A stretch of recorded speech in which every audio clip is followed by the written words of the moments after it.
All right, we are live. Hello, hello, hello. This is Drip Drop. This is my first show, first live stream.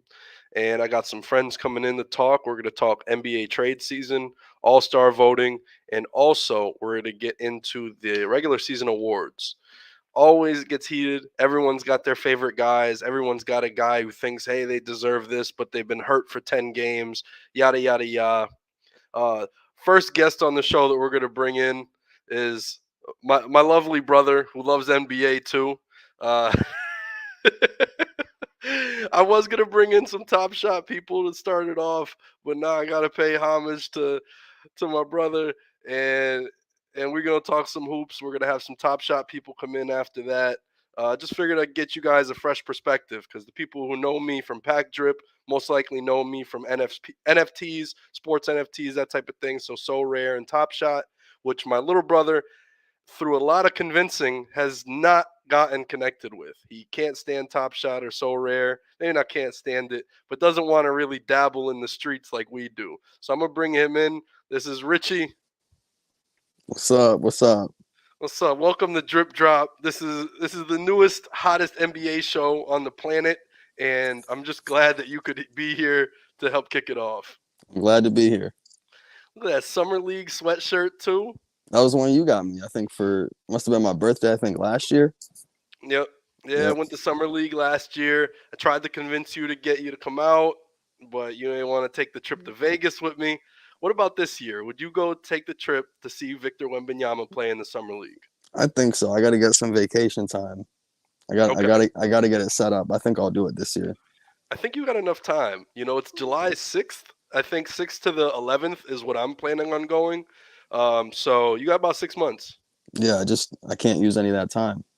Yeah, you So got to save it up. right. Luckily, with me, I work in a school, so I got summers off. I don't got to worry about getting July off with my job. It's just inherent that I have it off. Right. Works out perfectly for you. It does work out perfectly for me. But to the news that we really wanted to talk about is trade season, and you are almost a victim of of the NBA trade season because It's of how much crazy. proposed trades that I have in my head, and I just send it out because why not? I don't know. It seems fun to me. Like the league is obviously has its rumors and it has people getting mad. They're millionaires. They're gonna pick and choose where they want to work, and that's pretty much what it's become. And I'm hearing James Harden wants to just go to the Rockets. He's made so much money, it's plausible. It's like, why not? Why he probably just wants to go down there and cook. He doesn't care about winning anymore. He's made X, Y, and Z, hundreds of millions of dollars. Does he want to play on a competitive team? Does he want to be held to the same standard as Joel Embiid holds himself to? Does he want that? And I But don't it know. it seems like he would. I mean, he forced his way out of Houston because he Mhm. wanted to go win a chip with the Nets. He had KD and Kyrie, and then obviously that didn't work. Now, I mean, I would think he's trying to chase a chip going to Philadelphia.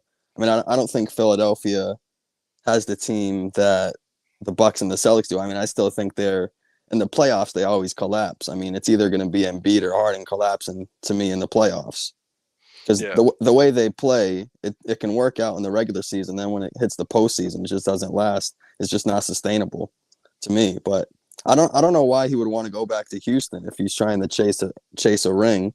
And then you play with those. I mean, that team doesn't have much. I mean, you have some young talent on the Rockets, but I mean, they don't have.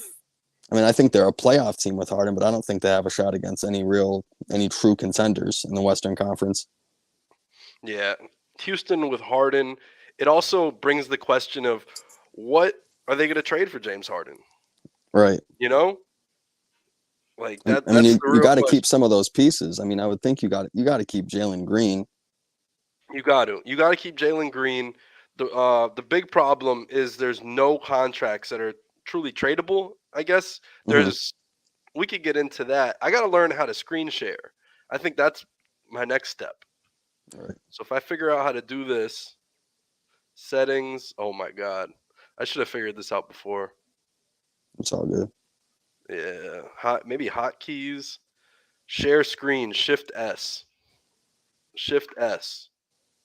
Here we go, doing something. Uh-oh. And Maybe here we go with the hold trade up. machine. Oh my Is this God. it? This is it. Oh my God. The trade machine.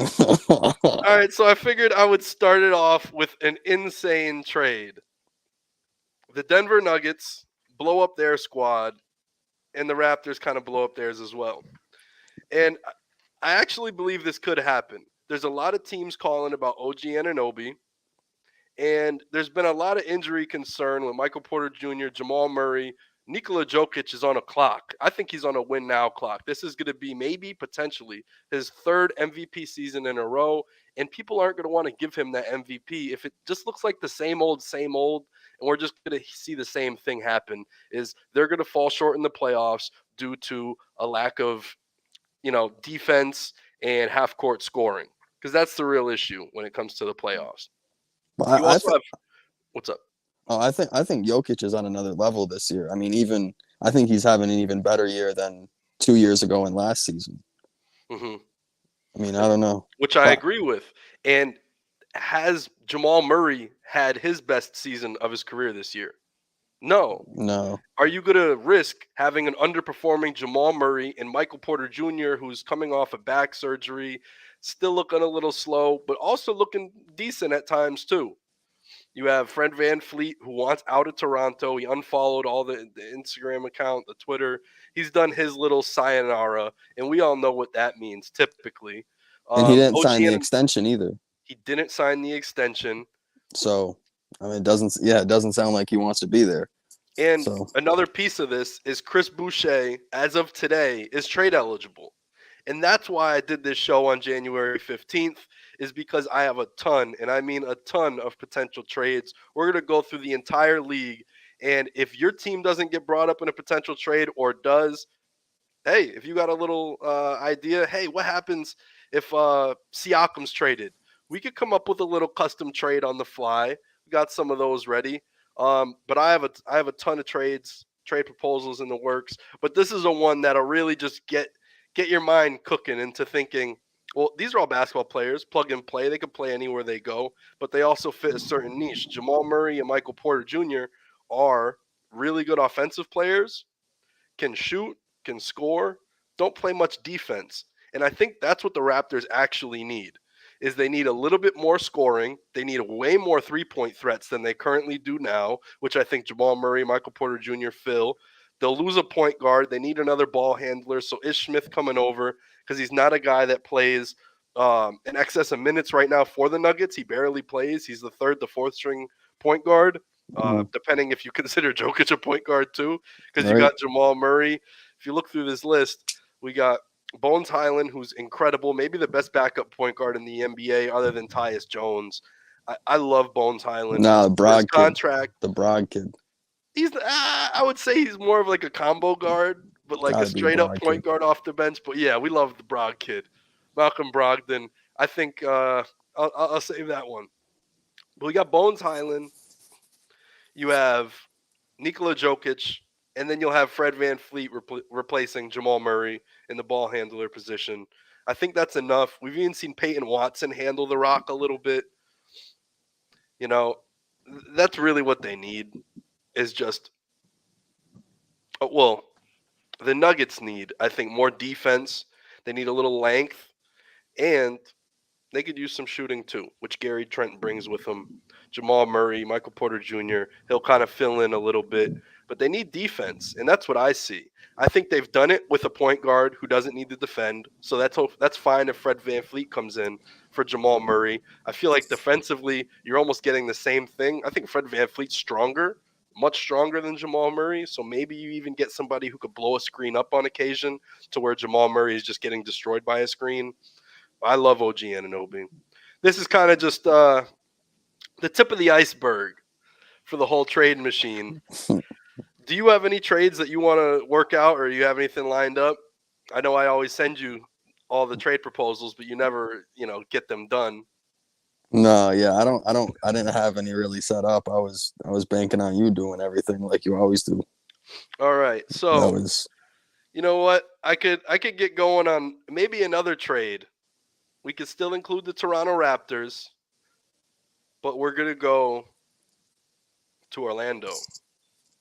Ooh. So with this trade, we're sending over Fred VanVleet and Juancho Hernangomez, And in return, Orlando gets Gary Harris, Cole Anthony, RJ Hampton, and they get one 2025 second round pick and Denver's 2025 first round pick.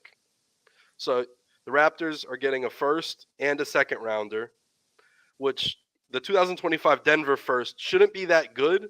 So this isn't like some unprotected gem of a pick. It's going to be Denver's first round pick, and we all know Denver in 2025, next year or the year after that, they're going to be a good team.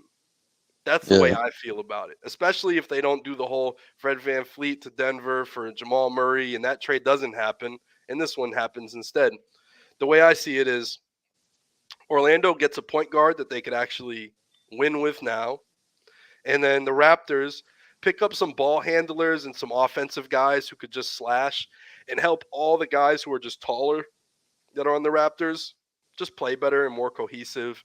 And yeah, it just brings a little bit more offensive punch, brings some different scattered scoring. The Magic get theirs.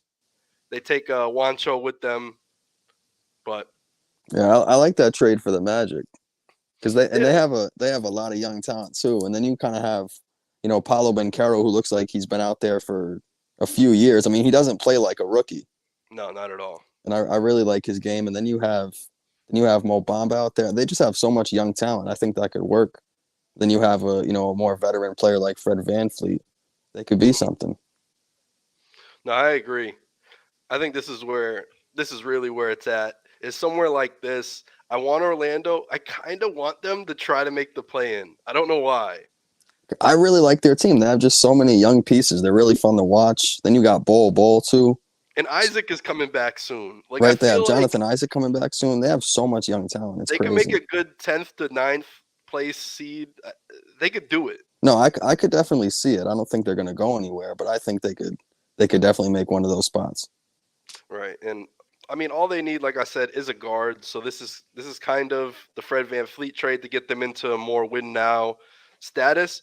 Right. But if they just hold off, fall in the draft, then maybe they find another guard in the lottery that they can maybe build with.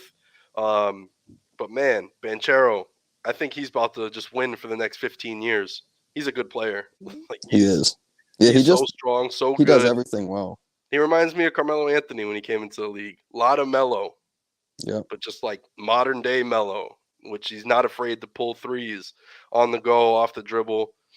But he's a really Follows good ball everything. handler too. I mean, he passes really well, Yeah, he does. which you Yeah. don't see out of a lot of, young guys like that. I mean, he looks to pass. Which this is another reason why I think Fred VanVleet would be so good with them because you have Franz Wagner and Paulo Banchero who Yeah, I are forgot about Wagner too. Yeah, that's they're what I point mean. forwards. And Fred VanVleet's not a guy who's going to set you up and get you, 10 assists a game. No, That's not he's who he after his is. buckets. Yeah, he's after his Yeah. buckets. So this, I think, the perfect marriage would be to bring in a Fred VanVleet. It also gives them a little bit more time to learn their playmaking skills. I think it gives them a little pressure to try to win now, and it teaches them about the playoffs and what they have to do to get ready. It's okay. Like if Paulo Banchero and Franz Wagner go into the playoffs this year and get bounced in the first round, no one's going to make fun of them. I You know would what I'm think saying? I would think Everyone's they'd going to be proud. overachieve. That's Exactly. overachieving It'd there. be If they make the playoffs, overachieving. And then from there, you still get one more year of Fred VanVleet and to see if maybe you could convince him to stay and build in the Magic. And then yeah. eventually he hands the reins over to another guard that they build through their system. But I think this is a decent move. We're going to move on to the next trade. We're going to adjust this. How many trades do you have? Oh, I got a ton of trades. I got a ton of trades. A ton of trades.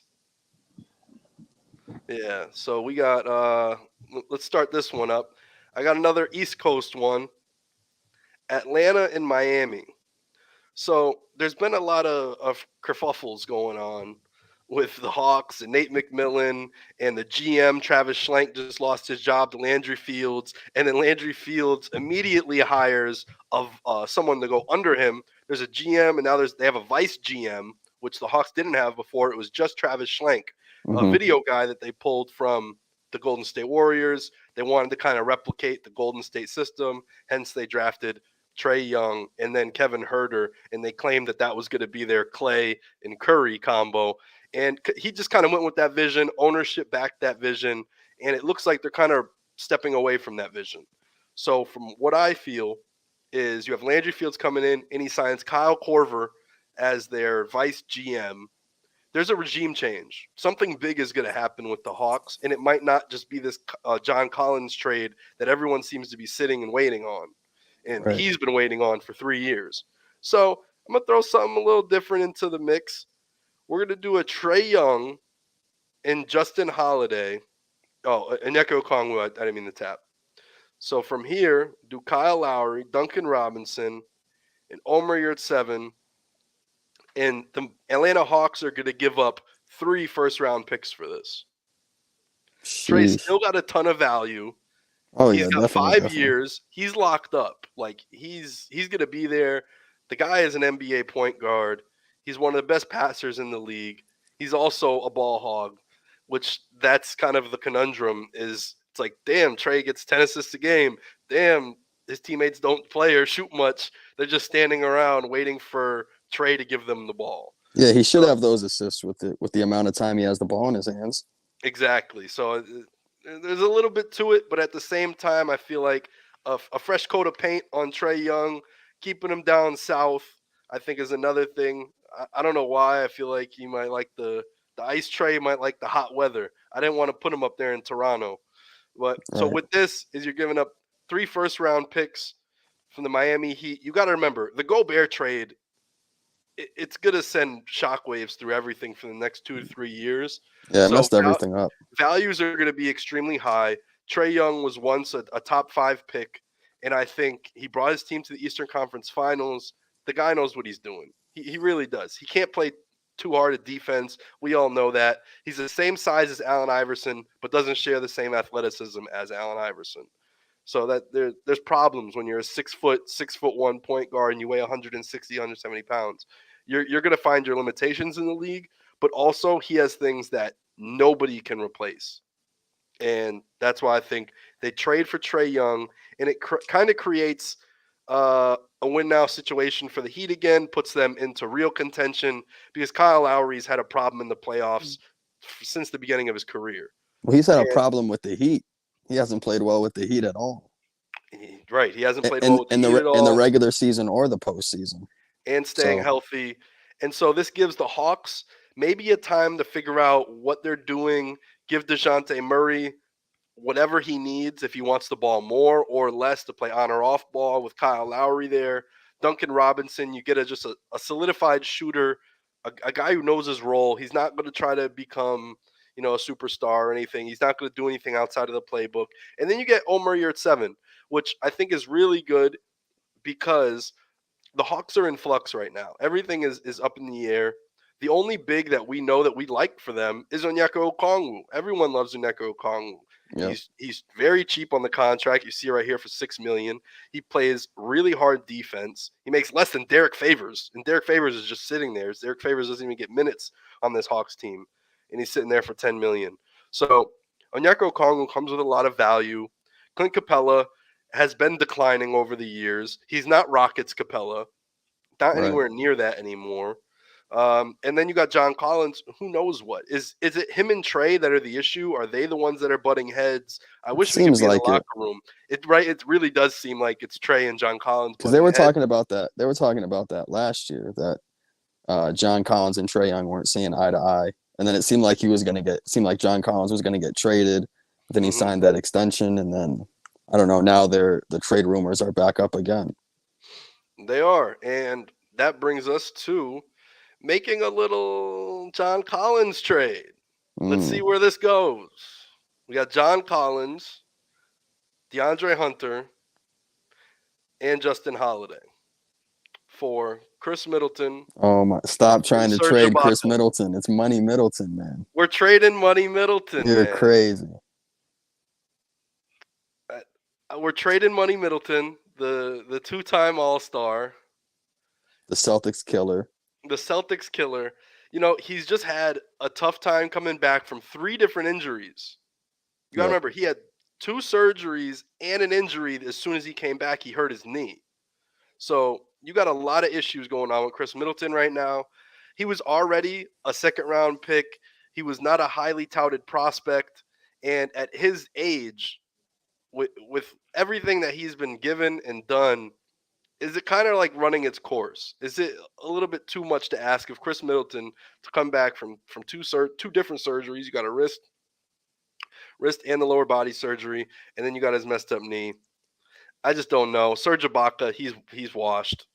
And then Perkins made the joke about his age and not knowing. Who knows? It could have been an ill joke, or it could have some merit to it because that has happened in the past Yeah. with players coming over with messed up passports and stuff like that. How old is Serge Ibaka? Is he a lot older than what he is? Who knows? I don't want to get too deep into the weeds of that because that's not really my thing. But like, you have a move here, you make a move towards the future. I think DeAndre Hunter is really good. He's poison pilled, so his contract is really low this year. It will blow up and be very expensive for the Bucks long term. You get Justin Holiday united with his brother Drew Holiday. I had to have brothers coming together, on a trade. Yeah. I figured you would appreciate this to a certain extent.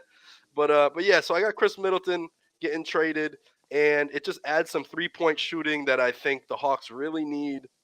And if you're going to keep Trae Young there, you're going to keep DeJounte Murray. Imagine having Chris Middleton next to them, who could also help play make, because he does a lot of stuff in the mid post and makes a ton of plays go. I love him in the offense. I love him in the Bucks, but I just don't know when's time to cut bait, And growing up a Patriots fan and with Belichick, you cut the guy on the year that you kind of don't know if he's going to fall off or not.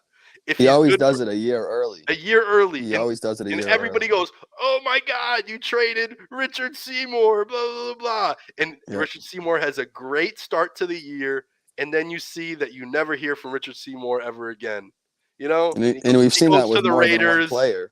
And exactly. We've seen it with plenty of players, a ton of linebackers like Jamie Collins and Nate Solder. Another one. Yeah, he went to the Giants. And Chandler Jones needed that huge contract. They got rid of him a year early. Chandler Jones would have been nice to keep, though. Chandler Jones would have been nice to keep. He's still balling. He was going to fall off, but he's balling for real. Yeah, he's still balling. But anyway, so this is a little trade, little proposal we got going on right now. Hold on, I'm reading the chat. This is not something that I'm used to. Is trying to keep up with the chat while I'm talking. All caps, MF Doom. Would you be interested in Kyle Kuzma to the Bucks? Daniel Slawinsky. Let me check a trade out. Hell no. Let's check this out. Kyle Kuzma to the Bucks. We're going to keep the Bucks in here. We're going to go to Washington, and we're going to get creative with Kyle Kuzma. So with Kyle Kuzma, he plays the same position as Giannis Antetokounmpo. Kind of hard to put him into the starting lineup. It says he's a small forward. But Kuzma, I think he's best at the power forward. He rebounds like crazy, and he can't defend. So I don't really want him out there too far. I don't want him too far on the wing. I'm all set with that. But we'll see if this works. So Kyle Kuzma wants out. Bobby Portis is an option. I just don't know if that is the option. The Bucks really like him. He seems to really like being in Milwaukee. I wouldn't trade Brook. Is there a combination of something that we could make happen? Is there a Kuzma Beal situation? Let's get crazy.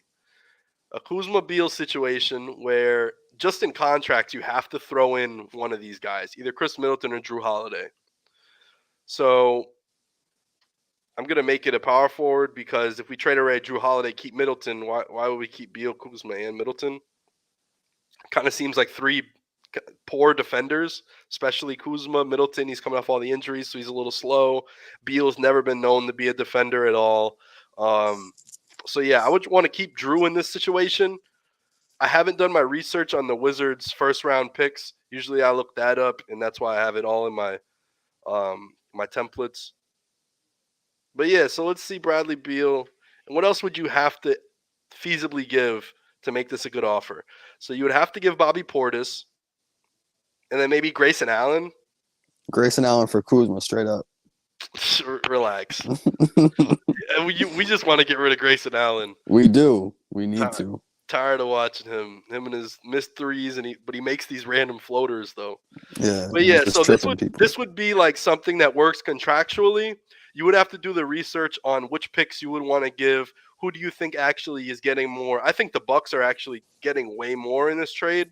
So I would say the Bucks would have to at least give 2 firsts, at least 2 firsts, because you're getting some contract. These guys aren't going to be gone next year. They do have a lot of room opening up next year. Will Barton's going to open up 15 mil in their cap. Kuzma would be gone because he's forcing himself out, and who knows if Bradley Beal is going to sign his trade clause. But this is something, just whipped up. Said take Barton too. All right, so we got Barton. There's way too much contracts on this. I forgot about Will Barton, so he's barely played this year. Right, and I don't know if I want to trade for Will Barton. If I had to do this trade, you got to throw in Brook just to match the salaries because it's 70 million to 71 million. I don't know if I would do it.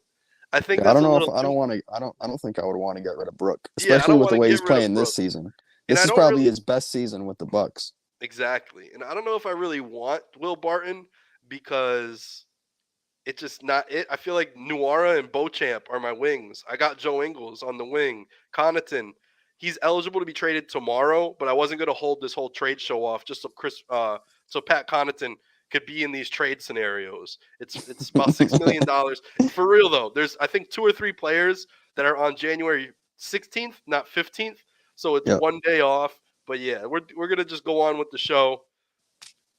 Maybe we could come back to this. Comment if you want a little update to this. Yeah, Beal's not going nowhere. It's a little too tough. So we're going to adjust from here. Next, we're going to a huge 4-team trader. And I hope you guys like this one. Atlanta got some Clipper action, and we got Indy. So first off, we're going to send Trae Young to the Raptors. Ice Trae goes up north. They also Makes sense. get Buddy Hield. Atlanta. Oops, I clicked Fred VanVleet. You got Fred VanVleet going there. Norman Powell going to the Hawks.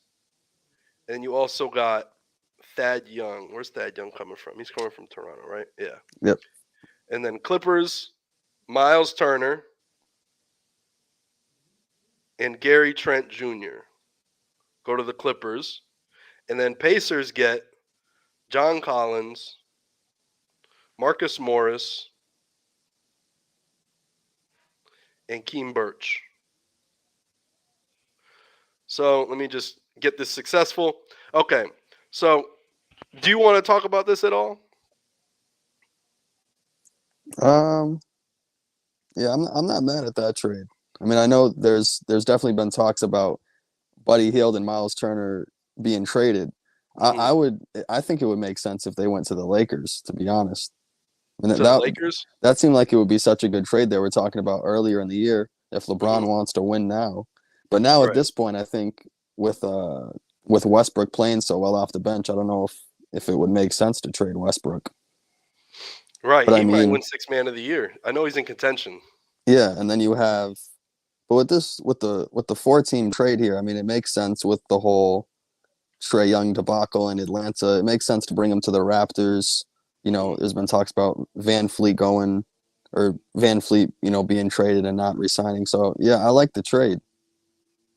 All right, and then Buddy brings some shooting, which they really need. Set shooting too. Yep. Like don't dribble too much, just pull up. Like there's that's enough what he guys should who can dribble the rock. You got Scotty Barnes over there. He's gonna want to find Buddy Hield, Right. Not Buddy Hield find Scotty Barnes. Yeah, Buddy Hield really can go off now. Yeah, he can. And I think with Trae Young next to him, do you remember them in college? I think they both went to Oklahoma. They did. Yeah, I don't remember watching them in college, but just separate years though. Yeah. They didn't play together, but they're both Oklahoma guys. I think that could be really interesting. The Miles Turner and Gary Trent Jr., and they're picking them up for Norman Powell and Marcus Morris. I think that's a steal. And where did you have Turner going? Turner's on the Clippers. Turner was on the Clippers. Can you see the screen? It's kind of far away. Yeah, you're on your phone too. It's smaller. Yeah, I can zoom in a little bit though. Okay, and I think All right, yeah. So the Miles Turner going to the Clippers, I think, is huge, which gives I think that pushes Zubac to the bench. But Zubac's already only given about 20 minutes a night, so no matter where his 20 minutes is coming from, it doesn't really matter, in my opinion. Um, so then you have less of Moses Brown out there, and you have more of Miles Turner. Yep. I don't think you could argue much with that. Gary Trent Jr. is there, kind of replacing Norman Powell because they basically do the same stuff. I think Norman Powell has a little bit better handle sometimes, but Gary Trent Jr. has a little more like rim pressure. I feel like he's always threatening to put the ball in the hole, whether it's a shot, a cut, and anything. He can But I score. think Powell can do the same though. I mean, Oh yeah, I think Powell drives well to the hoop. yeah. Powell and Trent, I think, are just similar players. I think they're almost the same guy. Hmm.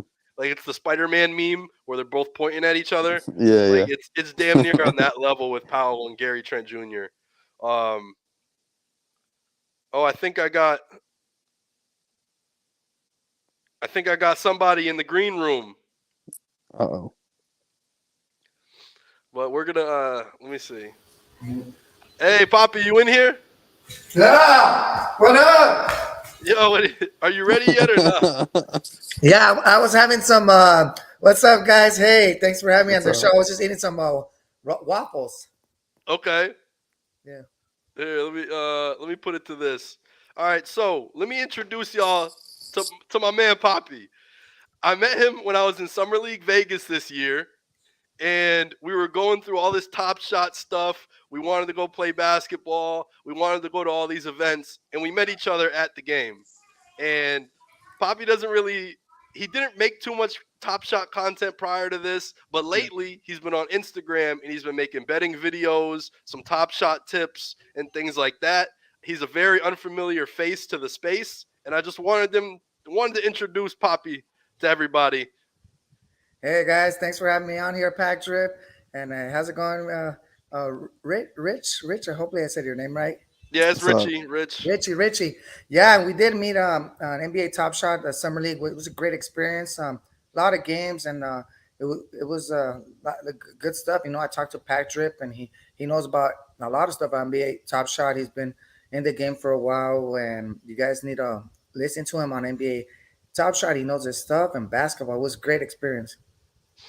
Definitely, man. We watched so many games, so many players. You were like, "Yo, look out for him." I was like, "Yo, look out for this guy," and it was just fun doing the. It's almost like recruiting. We felt like scouts, but you're Yeah, not. There's no team you're scouting for, but yeah, it's so fun to do that and see all yeah. these young guys grinding, playing hard. The one thing about regular season NBA, people complain, "Oh, it's not win now. It's not this. It's not that." But when you go to summer league, these dudes are Mhm. playing for their lives, playing Yeah. for their careers. It's not just, oh, I signed a 5-year, $100 million deal. I'm gonna take this back-to-back Tuesday night game off. I don't care. It's against the Pistons. You're not getting that type of mentality. You are getting a college kid who's like, I just want my shot. And all Mhm. you Right. need in the NBA is an opportunity. And that's the entire premise of the summer league is to just make the most with the little time you got. And I think that's what we witnessed this year. Yeah. And it was great because we would go. Remember, when we were in the main arena, and we would go to the small arena, and we saw the Clippers coach right there. We see a lot in the small arena, a lot of stars, right, Patrick? Yeah. Yeah, in the small arena, you go in there and it's a high school gym. Like that's Mhm. basically the size of it. Yeah. And you're it's like going to a high school game. You're that close to the coaches, the players, the announcers, everything. And the people that are coming to those games are all sitting in the front row, but there's only about 12 to 15 rows.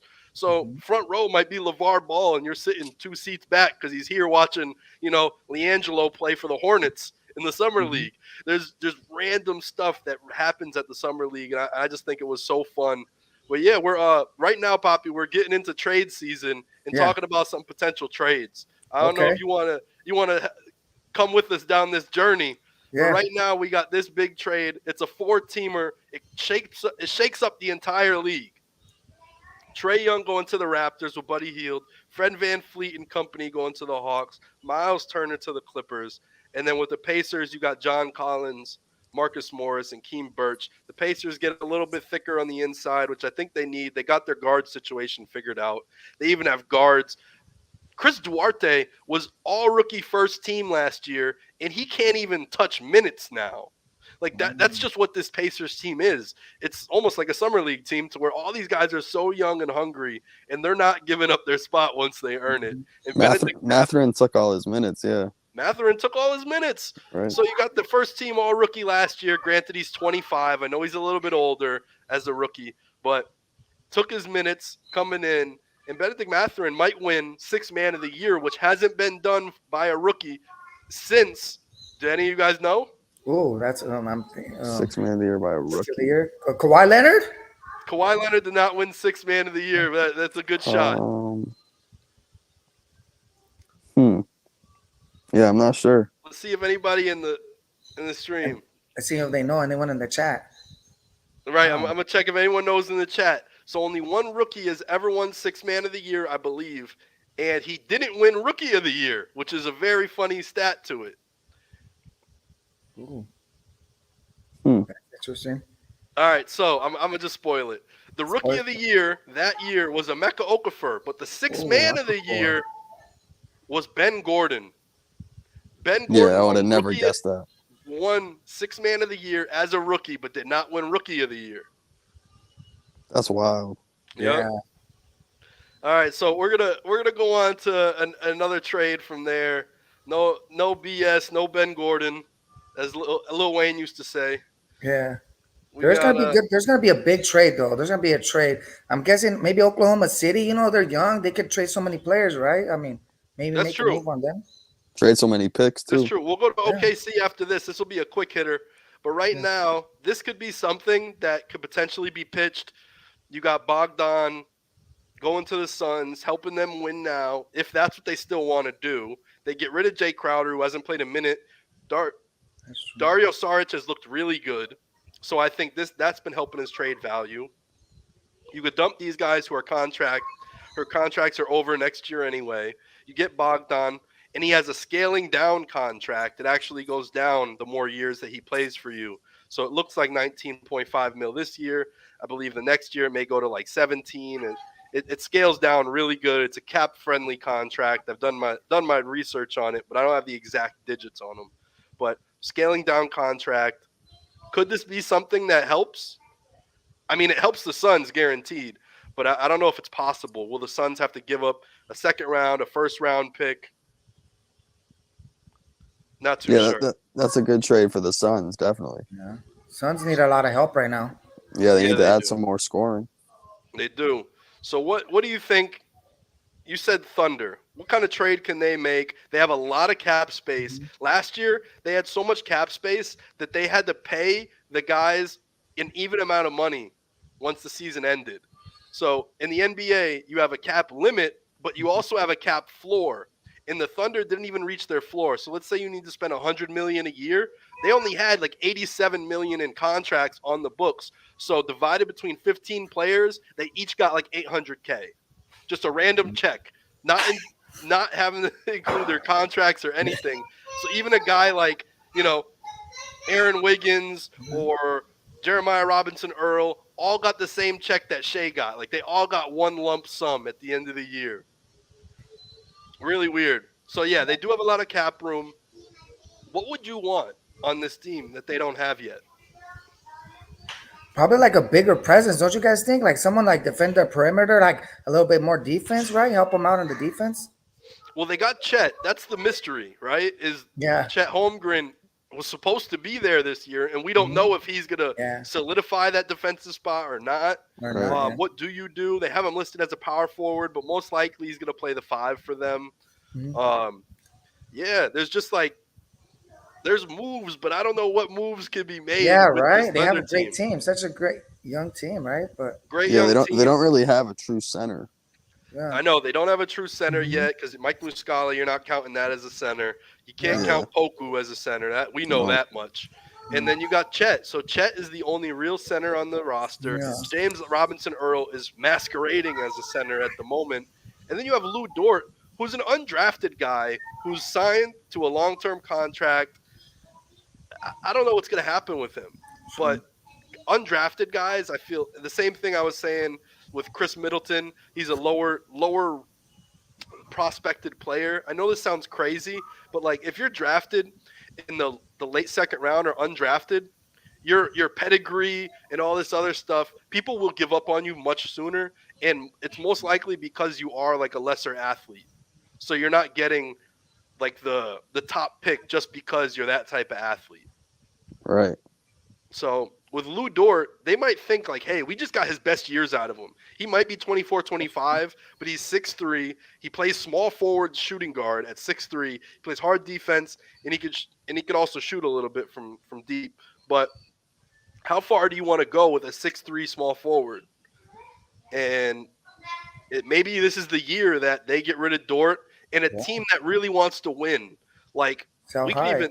How about this? Dort. Imagine if you have Dort replacing Grayson Allen in the starting lineup. That'd be amazing for the Bucks. Yeah, you give up Grayson Allen, Pat Connaughton, and you toss the Thunder a first round pick, something like that. Like Pat's not even included. Oh man, this is Pat ruined the show. But let's just throw in. I don't want to throw in Jingles. We know Jingles isn't leaving. No. Lopez, but Lopez ain't leaving. Brooke Lopez either. Yeah, I wouldn't trade Lopez. I don't know Bobby Portis is the guy. Let's just see if this works for now, just to say it. All right. So the contracts work. I would much rather throw Pat Connaughton in this instead of George Hill. So let's pretend that this is Pat Connaughton because it's only $1 million more, and that $1 million will actually bring us closer to even contract swap. So Pat Connaughton and Grayson Allen, you give a first-round pick potentially or 2 seconds for Luguin's Dort, and that would be my counter argument. If I'm trading for Dort from the Bucks, would be like, listen, this is an undrafted guy. You found a gem, but he's not everything. He's going to be the fifth guy in my offense. It's going to be Drew Holiday, Dort, Middleton, Giannis, and then Brook. That's going to be the starting five. He's going to be the fifth guy. You got to kind of convince the Thunder, talk them down a little bit. It's negotiations, so I imagine it's actually like this. And these guys are trying to convince each other who's the worst player, and I just want him for this, and who knows what. But yeah, if Dort could go on a win now team, I love him.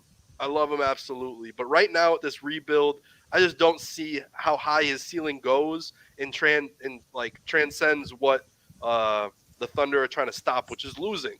And I don't know if Dort is ever going to be above that if you want him to be a star player on your team. Because right now he's their second to third guy next to Giddey. I love Giddey and Shea. But like, is Dort the number 3 that's going to make them win?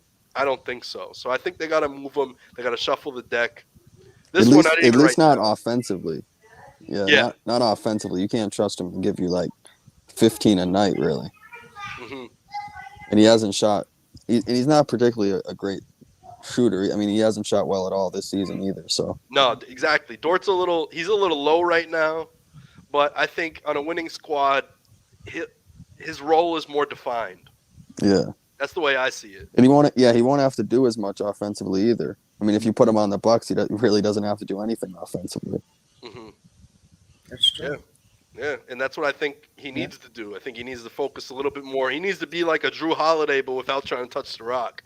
Right. Just play hard defense, and you put them two next to each other, and I think that's pretty solid.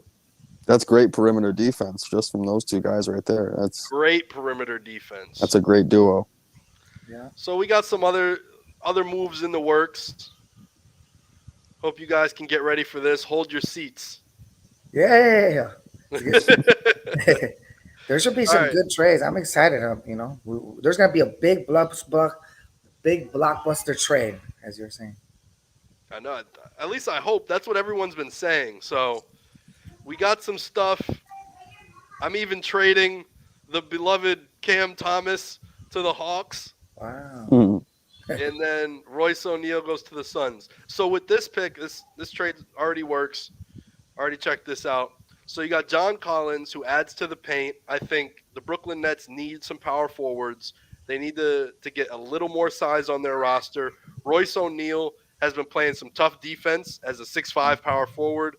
I think Jay Crowder kind of comes in and replaces what he does. Maybe not as good as what Royce O'Neal has done for Brooklyn, but shoots a little bit better than Royce.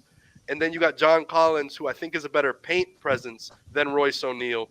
Maybe not exactly a better defender sliding his feet perimeter-wise, but John Collins can pick up some blocks. The Hawks get a little bit of shooting, And then also, if they are going to make the decision they have to get rid of one of the guards, Cam Thomas, man, a good young player to build around, and maybe he Yeah. could just have There's a an lot of empty scoring. spot. Yeah, it's a lot of scoring. Remember, we saw him in the summer league. He was just tearing it up in the summer league. Killing it. Oh Yeah. man, that Celtics game at the end was the best. When Yeah. he scored 5 in the first half, and the Celtics, everyone's in like talking stuff, all in his Yeah. face, and then the Celtics players were really like talking smack to him on the court, like they were Mhm. getting at it, and then at the end of the game, it comes down to the Celtics were up for a while. Cam Mhm. Thomas scores 20 points in the second half, Oh, goes fine. absolutely off. I think 25 points, 7 assists, and then at the end they foul him with like 20 seconds left because the Brooklyn Nets are up by a few points. Mhm. So they foul him, and now he's going like this to the Yeah. bench, like, Mm. "Oh, y'all were talking Yeah. a lot of smack. Now y'all are fouling me to try to get the ball back, to try to win." So they Yeah. had a good little rivalry in the summer Yeah, it league. was good. Early And Paul preseason. Pierce. Yeah. Paul Pierce was there too, front row. Remember? Paul He was Pierce, sitting there yeah. Paul because Pierce it was right there. VIP. Celtics Nets, and he was Yeah. wearing a bucket hat, just watching the game, sitting courtside. Yeah. He was saying hi to everyone. Like, people were clapping, and it was fun. Good, Yeah, good everybody game. was showing Paul Pierce love. Mhm. I wish he got more love on his way out, but it happens. All right, Unfortunately, that's NBA. so this right here is another trade. This is a complete blow up trade we got lined up, and it's going to start off in Toronto. Toronto, I feel like, is just one of these seller teams. There's some teams that are buyers and sellers. It just depends how you look at it. But at the moment, this is a trade that could potentially be something. I think it's a little bananas, but I want to see how far we can get off the rails. So we got Alec Burks, Killian Hayes, and Sadiq Bey. So I've already tried this, and I've also looked into Detroit's first round picks. So this is actually like a win now move for Detroit, which is kind of funny and ironic because you would think of them more being lottery guys. They want to be in the lottery again. They want to try to get Wembanyama, something like that. But if they're really happy with kind of who they've picked around and who they've built in the Pistons, they do something like this, where you give up at least 3 first round picks, 2 to 3 first round picks, which the Pistons do have. So you'd be sending the Raptors Bogdan, Alex Burks, Killian Hayes, and Sadiq Bey for Fred VanVleet, who wants out. That's a guy who's going to leave anyway. So his trade value is a little bit lesser than what you think of Fred VanVleet. And then there's Scotty Barnes, who's in a slump, can't shoot right now. They're giving him the Ben Simmons treatment, where they're just backing off of him and letting him shoot threes completely. And then now he's been kind of dribbling up into it and trying to play make in between. But he's hitting some struggles in his second year where people thought he could potentially even be an all-star this year. There were talks preseason Kevin Durant was going to get traded to the Raptors, but the Raptors didn't want to give up Scotty Barnes. So, like, what is his trade value to the Raptors? What is it to the actual league? What does it all really add up to? I think coming off the Rookie of the Year campaign, I think he needs at least 2 more first-round picks on top of you're giving Sadiq Bey, who's still a really good prospect, Killian Hayes, who's really formed into something different this year and looks pretty good. He's been hitting threes. He even hits transition threes. Like, Well, he stepped got up that with type of Cade Cunningham out. That's what I'm saying is you send Killian away. Now that he's stepped up, he's propped up his trade value. Maybe the Pistons don't see him as somebody who could do that for the next 3 years, but see it as a guy who just got hot and who kind of got hungry in his opportunity. Right. But you trade him, sell him high instead of selling low, which the Raptors are selling low with Fred VanVleet. He made it known to the world that he wants out. So they lose a little leverage there. I say at least 2 first-round picks for this. And the Pistons try to get into the playoffs. Maybe even Cade comes back early because everyone says his injury is a little, not fake, but they're pushing it a little bit. Like he could come back if he wanted to later in the season, but I think they're just holding him off for the whole year so they don't re-aggravate anything. But if you make a move like this and you surround, Jaden Ivey, Jalen Duren, Scotty Barnes, Fred VanVleet, maybe they could do something. Maybe they can make a little run, or they could find out who they want to make a run with in the future and who's the real guys and everything else. All right, so we're going to move on from this one. This is a one that people have heard. So we're just going to. Well, the Lakers need a lot of help. Yeah. Exactly. And I think with this one, you're going to be sending Westbrook, Nunn, and Damian Jones. And you're going to be getting Bogdan, Bag, Burks, and Nerlens. So the trade works, contracts work. I think Detroit would get at least the 2029 first. That's the way I see it. From the Lakers. So the Pistons pick up a first-round pick, but it's for 5 years in the future, 5-6 years in the future, because that's all the Lakers have left. They have 2026, 2027, and 2029. But 2026 can't be traded yet because of they traded 2025s first. So for some reason they can't trade like 2 years in a row because it's in a certain time window. All the contracts and stuff are kind of weird, and you got to read through them a lot to find all this. But yeah, so they can't trade 2026. That's why they keep saying the Lakers only got 2 first-round picks they could trade, even though they do have 3. So this is a potential. People have been talking about it. At this point, I feel like it's kind of old news. So we're gonna move on. I got a Cavs trade that I've been really thinking about, and it's Detroit constantly selling this Bogdan. Bogdan's just got to go. I think Burks is instant offense, and then Nerlens is a backup big that any team could use. Nerlens is serviceable. So with this, you're giving up Kevin Love. You're going to give Kevin Love is the cap filler here, and he's also the Pistons don't sign him next year. He's on his last year. It frees up a lot of cap space for them. Makes you sense. take Isaac Okoro because you actually get a young prospect still, great defender, and wing to put next to Cade and Jaden Ivey. I think that's pretty good because you got offensive guys. You got this guy. He still can't hit a 3, but you don't need that if Jaden Ivey looks like he's been hitting his 3, even though it's like a little weird push shot. And then Cade Cunningham, we know he's strapped from 3. Yeah, he's ready. When he comes He's back. ready. Oh, yeah, definitely. And then you throw in Robin Lopez as a swap for a big type thing and cap filler. So this works. It's within just under like $1 million of itself, and it works. I think from here, Detroit is going to get a first-round pick, obviously, because they're getting more win-now players. You are getting a future prospect, but these guys are signed long-term. Like you're getting a solid promise. The Cavs are, and the Pistons are going to at least take one first. Yeah. With Kevin Love, I mean, that's a good trade, but I think the Cavs are playing so good right now, chemistry. I think they'll hold off and probably won't trade Kevin Love, right? Because the chemistry right now so good. It is good. It's good in Cleveland, right? But do they need a wing if they want to win? And is Jetty Osman going to be that guy? Is it Jetty Osman and Isaac Okoro? I would like it better if it was Bogdan and Jetty. You got Jetty coming off the bench. Bogdan starts. Or you could even flop it. You could have Bogdan come off, be a 6-man type, and then run your second unit because that's what he could do. Like, even if you look at him in FIBA basketball, he's going to take whatever team he's going to be on for his national team, and he's going to make them a contender, like an actual threat in FIBA in the Olympics. Just being himself, playing basketball, he's going to do that. So I do trust Bogdan a lot. I like his game. So yeah, I think he could make the Cavs a true contender. What do we got next on the docket? Ooh, we got some fun stuff, and it's. I know it's gonna make Richie mad. Oh, that's not good.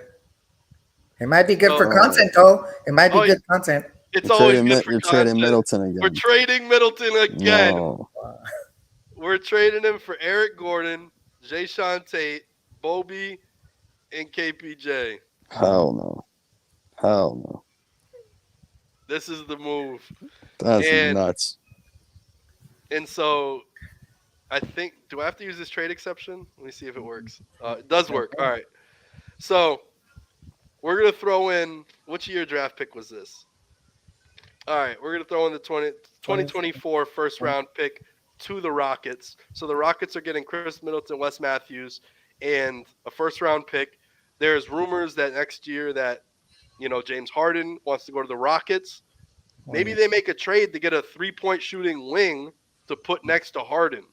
I'm not surprised he wants to go back to Houston. What he's missing the Houston life, everything he would go. He loves that nightlife, you know what I'm saying? Yep. He wants to go back, save money on the taxes because James Harden's he's a cheapie. Exactly. And in Pennsylvania, you're paying taxes to where Texas you aren't. Yeah. So we got this. This is kind of like a little scenario. Who knows? I love Jason Tate. I love what he could bring. I think Bobby would probably get cut, just like a buyout guy, just for contract space and all that everything else. Kevin Porter Jr. was actually drafted by the Bucks, and I loved KPJ coming out of the draft.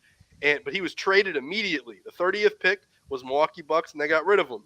And I want him back on the Bucks. They want him back, yeah. I want him back. Bring him back. Buyer's remorse. Yeah. Bring him back. And then you got an actual guy who could bring the ball up too. Because Drew Holiday, he's a point guard, but he isn't like the traditional set it up point guard either. No, he's not a true point guard at all. He looks to score. He looks to score, and he looks to like kind of pass. He looks to swing the ball more than actually like create. And I think KPJ with Drew Holiday could be the proper level of half-court creation that the team needs to win championships. Right now, I would consider Drew Holiday like Lonzo Ball, more like he brings the ball up and he kind of just passes it around. He's a ball mover, not really a ball like a shot creator like Chris Paul would be. And people, I think, have a misconception about Drew Holiday. He's very hot and cold, to say the least. Very hot and cold. But all right, we're gonna take away from this one. This is a different type of deal, which I think could work. Phoenix is in a funky spot. Yeah, they are. And then you have Philly, who's got a lot of weirdness to their whole team. Tobias Harris is going to get traded for Jay Crowder, Landry Shamet, Dario Saric. Who else is on the bottom? And Dwayne Washington. So with this, it's just enough. You would have to buy out guys after this. So whoever Philly picks up, you would then like cut or whatever you have to do to make it. Because it fits in the cap, but the only thing is it's an excess of players. They are missing like an extra guy or two to fill in this full roster. So maybe they do have room for it. But I would say you probably have to cut someone like Jaden Springer once you take on a trade like this. And then maybe also Dwayne Washington Jr. And that's a bunch of 3-point shooting for Philadelphia. Right. Philly needs a little bit more spacing. And then this actually gives the Suns a little bit more to lean on at the power forward role because Cam Johnson's out for the entire year. Yep. And I think Tobias Harris is really good. He is. Yeah, that's a good scoring option there. I think that's a good trade for both teams. All right, so I'm glad you guys like this. I think maybe like a pick or something would happen. Yeah, there always is. Yeah, there'd have to be a pick going to Phoenix. First round, second round, right? First round, second round, something like that. Something like that. So we're gonna move on to. I mean, there's a fake trade. I'm not even gonna do it because it has to do with Middleton, and I just don't want to. I don't want to get into that. Open the can of worms. Mm. This is another one that I think Brooklyn is going to make moves. Lakers are going to make moves. There's going to be a lot of moves at the trade deadline. Clippers for sure going to make moves too. Yeah, I got some stuff lined up for the Clippers. But we got where is this? Pat Bev. He's going to be going to Brooklyn. None. I don't really like the way this breaks down. Brian, maybe trade Brian. Since he's been hot right now. The Lakers, no? Trade who? Oh, Brian for the Lakers. Oh yeah, I don't Since know. He's I been think hot, they're going to keep sell Thomas high. Bryant. Sell high. Could sell high on him. Mm-hmm. They could. But what I'm going to do is I'm going to propose that the Lakers do something like this. So this works. I just don't know if Brooklyn needs 2 point guards. So I've built a remix to this. Okay. This was a trade I had like, oh yeah, it seems decent. But I think what would really work here would be. the remix edition. Oh wait, no, it'd be. This still goes to Brooklyn, but in this, you are trading Seth Curry Wow. here. You're putting Torrey Craig in Brooklyn, and then you're giving Cam Thomas to the Lakers. And this Wow, works. that's a good one. So, yeah, you get some more guard depth here. I think better defense because you're not getting much defense from Seth Curry and Cam Thomas by comparison of Patrick Beverly. I think you also get an additional wing here. It's a little less three-point shooting, but the Brooklyn Nets have so much three-point shooters, it's crazy. Lakers get better at shooting, and Jay Crowder helps on defense and everything else. He fits every position damn near. And then you got Joe Harris going to Phoenix Suns, which actually helps them a lot because the only thing that they're really giving up is Torrey Craig. And I think Torrey Craig for Joe Harris, for what they really want to do, is good. Because Torrey Craig's not really shooting threes at the clip Joe Harris can. Joe Harris is better, I think, a more consistent player. I think this works out. Yeah. It's decent. It's a decent trade that kind of makes sense. We got another one. We'll keep it in Brooklyn for this one.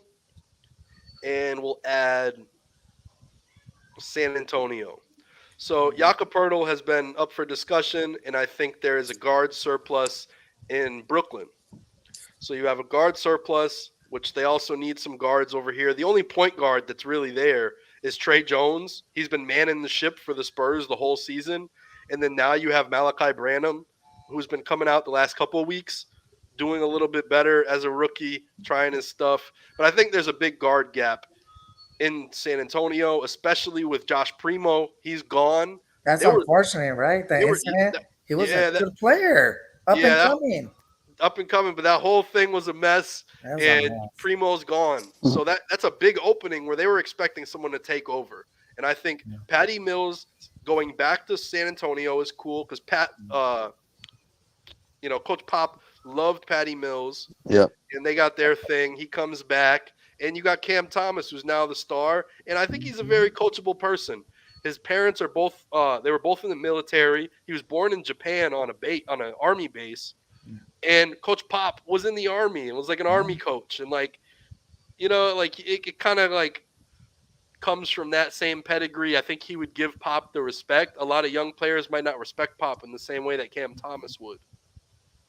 So that's true. what I'm banking on. And then Jakob Poeltl's on the move. And I could see the Nets wanting a backup big for Nick Claxton.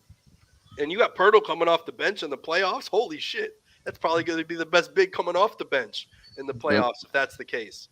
Or maybe he starts and Claxton comes off, but I think Claxton would start just because, he's put in the time there and they kind of know what he does. Poeltl coming off the bench, he's not going to step on toes. He's going to work hard and do his thing, block shots, pass. Have some presence in the defense. Have some presence on the defense.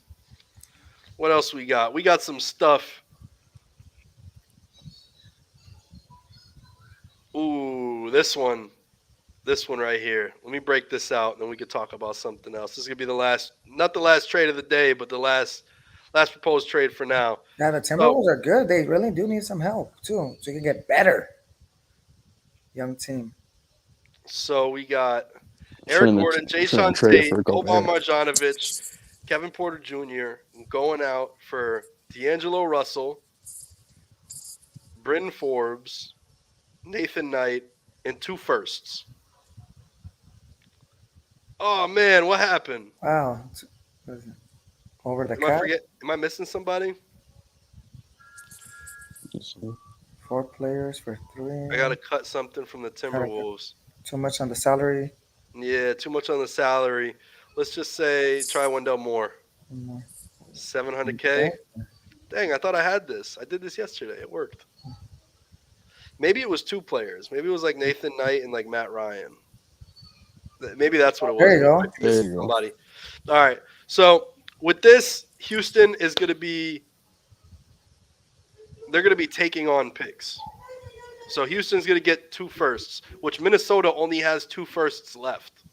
because they traded the rest of their first round picks for the foreseen future for Rudy Gobert. Either you just accept what you got now with hurt Karl Anthony Towns or whatever, or you try to do something and you put a guard next to Anthony Edwards for the future, and you put him with KPJ. I think he's better than D'Angelo Russell for the contract. I think it could potentially work. D'Angelo Russell's out next year anyway, so this is the Rockets kind of freeing up cap space for the Harden to slide in, or whoever they do want to sign when free agency comes along, and they might be one of the only teams with money left, and there might be a star who just doesn't get chosen, and he has to just go to the Rockets or something. So make this move. You get rid of some bench guys, and then you get rid of your starting point guard for a solidified playoff unit. Same thing, Bobby, he might not really play that much. He might not even be useful. You might cut him. Is what it is.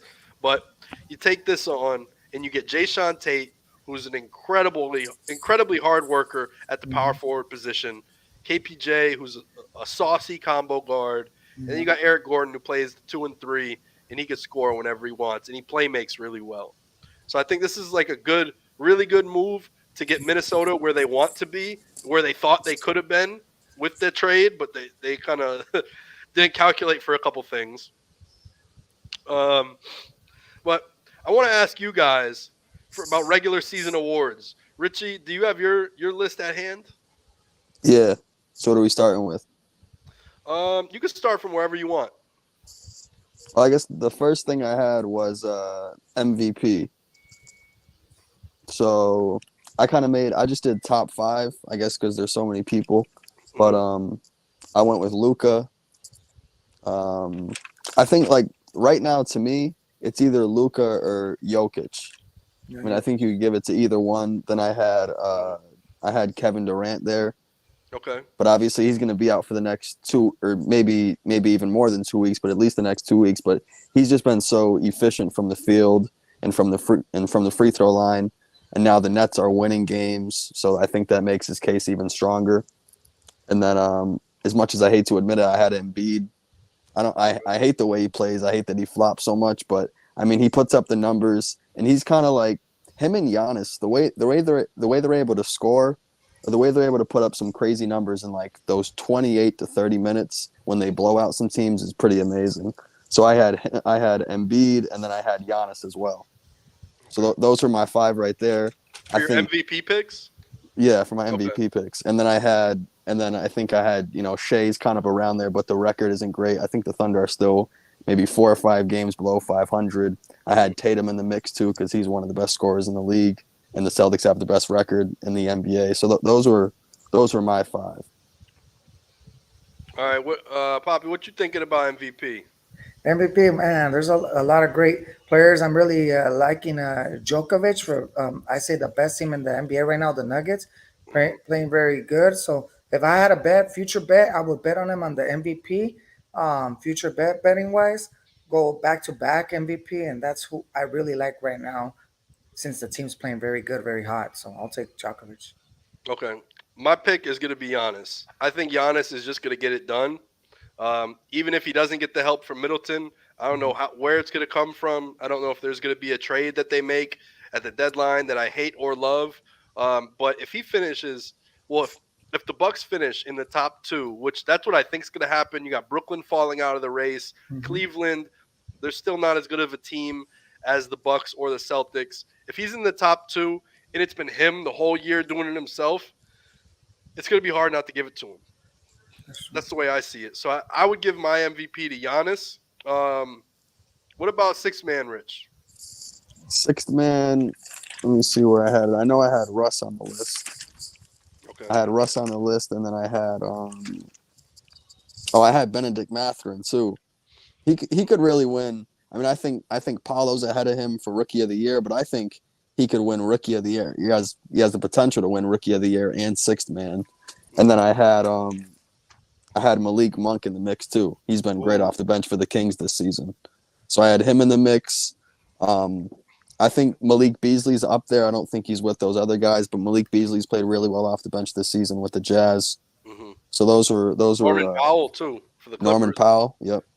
think he's So- getting like 15 off the bench. He's doing solid. Yeah, those are my 4 guys. I think you can throw Brogdon in the mix as well. I think he's averaging over 14 per game. He had a 30-piece last night on some great shooting. Those would be my guys right now. You got any six man of the year picks? Yeah, I do. I really loving this one. If you guys have to do a future pick on the casino, I think the line last time I saw was plus 300. Let's go with Jordan Poole for the Golden State Warriors, doing really Okay. amazing things, Mm-hmm. making things happen when Curry wasn't there. He's playing very hard. Team chemistry. Give me Jordan Poole. Let's show him some love. I think he'll get Okay. it.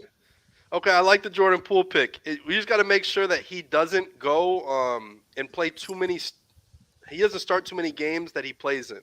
He has Yeah. Yeah. to qualify. You have to be half or under. True. So if he plays 70 games and he started 35, I don't think he could qualify.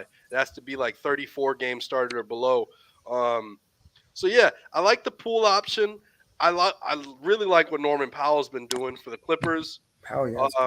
One very slept on pick is I think Brogdon. I think Brogdon's the one I'm picking for my Yeah. sixth man of the year. He's shooting 45% from 3 and he's knocking it down. He's taking 4 to 5 a game and he's playing incredible and it's on the number 1 team.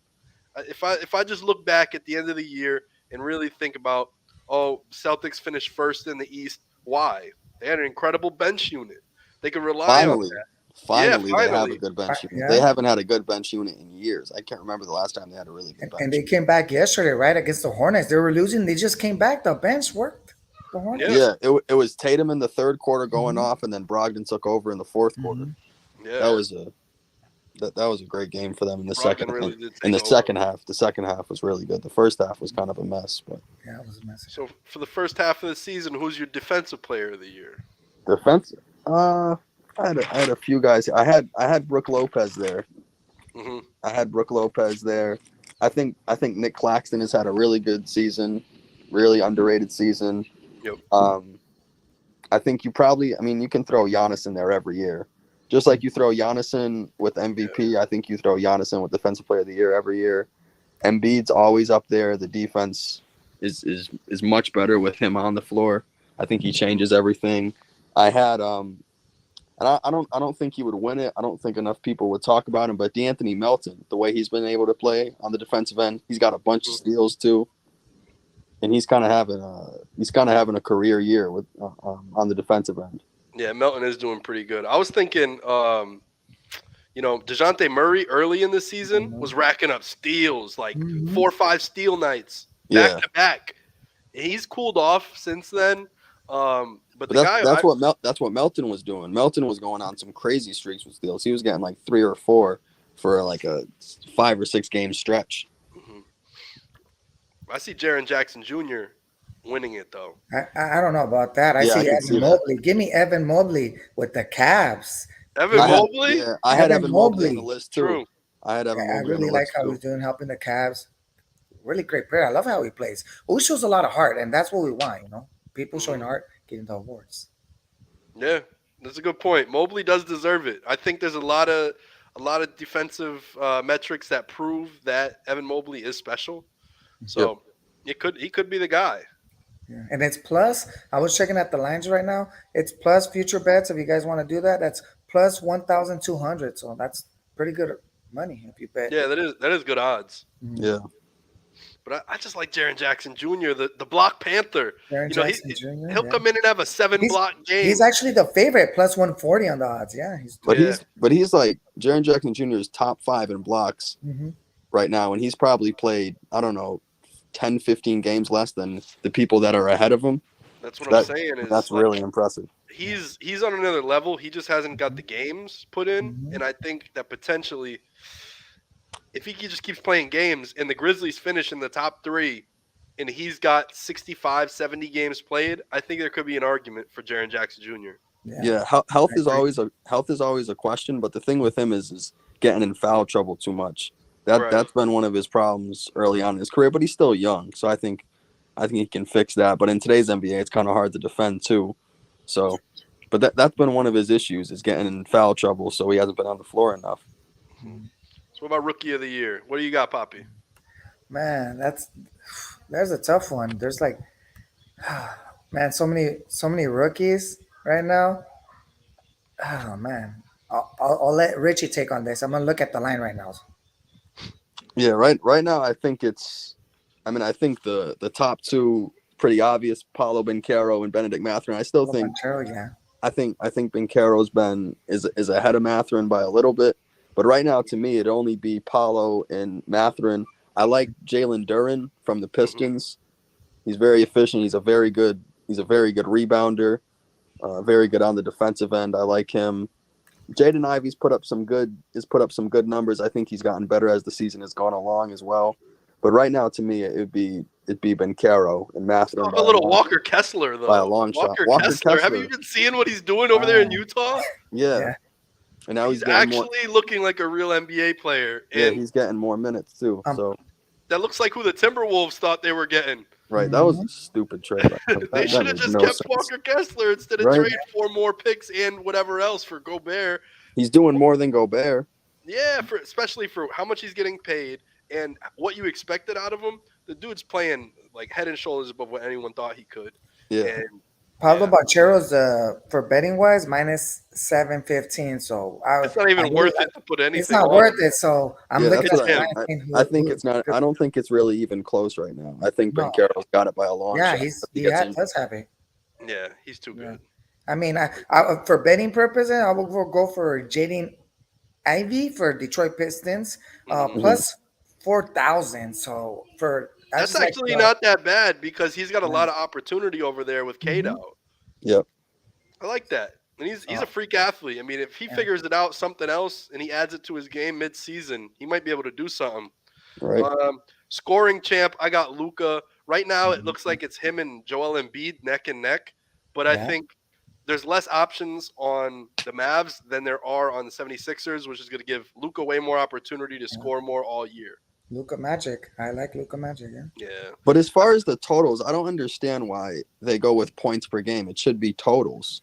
It should be totals. I mean, points per game makes 0 sense because Embiid has probably been top 5 in points per game over the past 2 or 3 seasons. Yeah. And how many games has he really played? I mean, if you look at his, I don't even know. I mean, I don't think he's in the top 3 if we're looking at total points. Hmm. Which I mean, I think that's what they should go by. I mean, points per game doesn't really mean anything if he plays 60 games. Right. To me, I don't know. But I gotta see. I gotta see What who has about Coach of the totals. Year?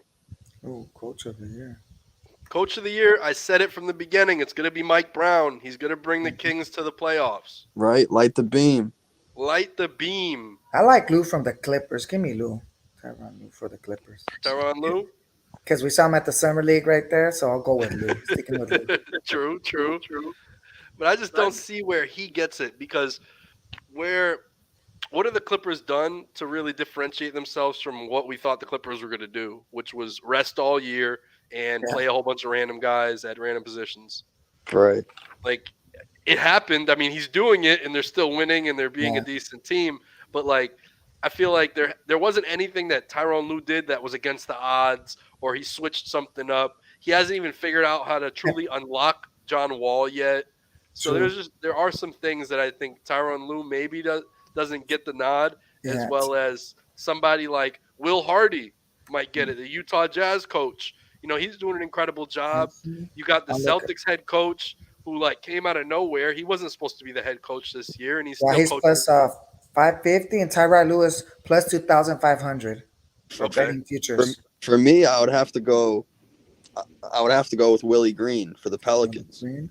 Ooh, Willie Green with the Pels. Yeah, and then if Plus 1,400. That's a good one. if Zion and Ingram can come back soon enough, I mean they could finish with maybe a top 3 seed in the Western Conference. I don't know what their seeding is. Let me see what their seeding is now. They're third right now. They're 3.5 games back of a top spot in the Western Conference. So I mean I think Willie Green could win it. I think JB Bickerstaff is up there with Cleveland with the way they've been playing. Those would be my 2 guys right now. I think you can put Missoula there. I think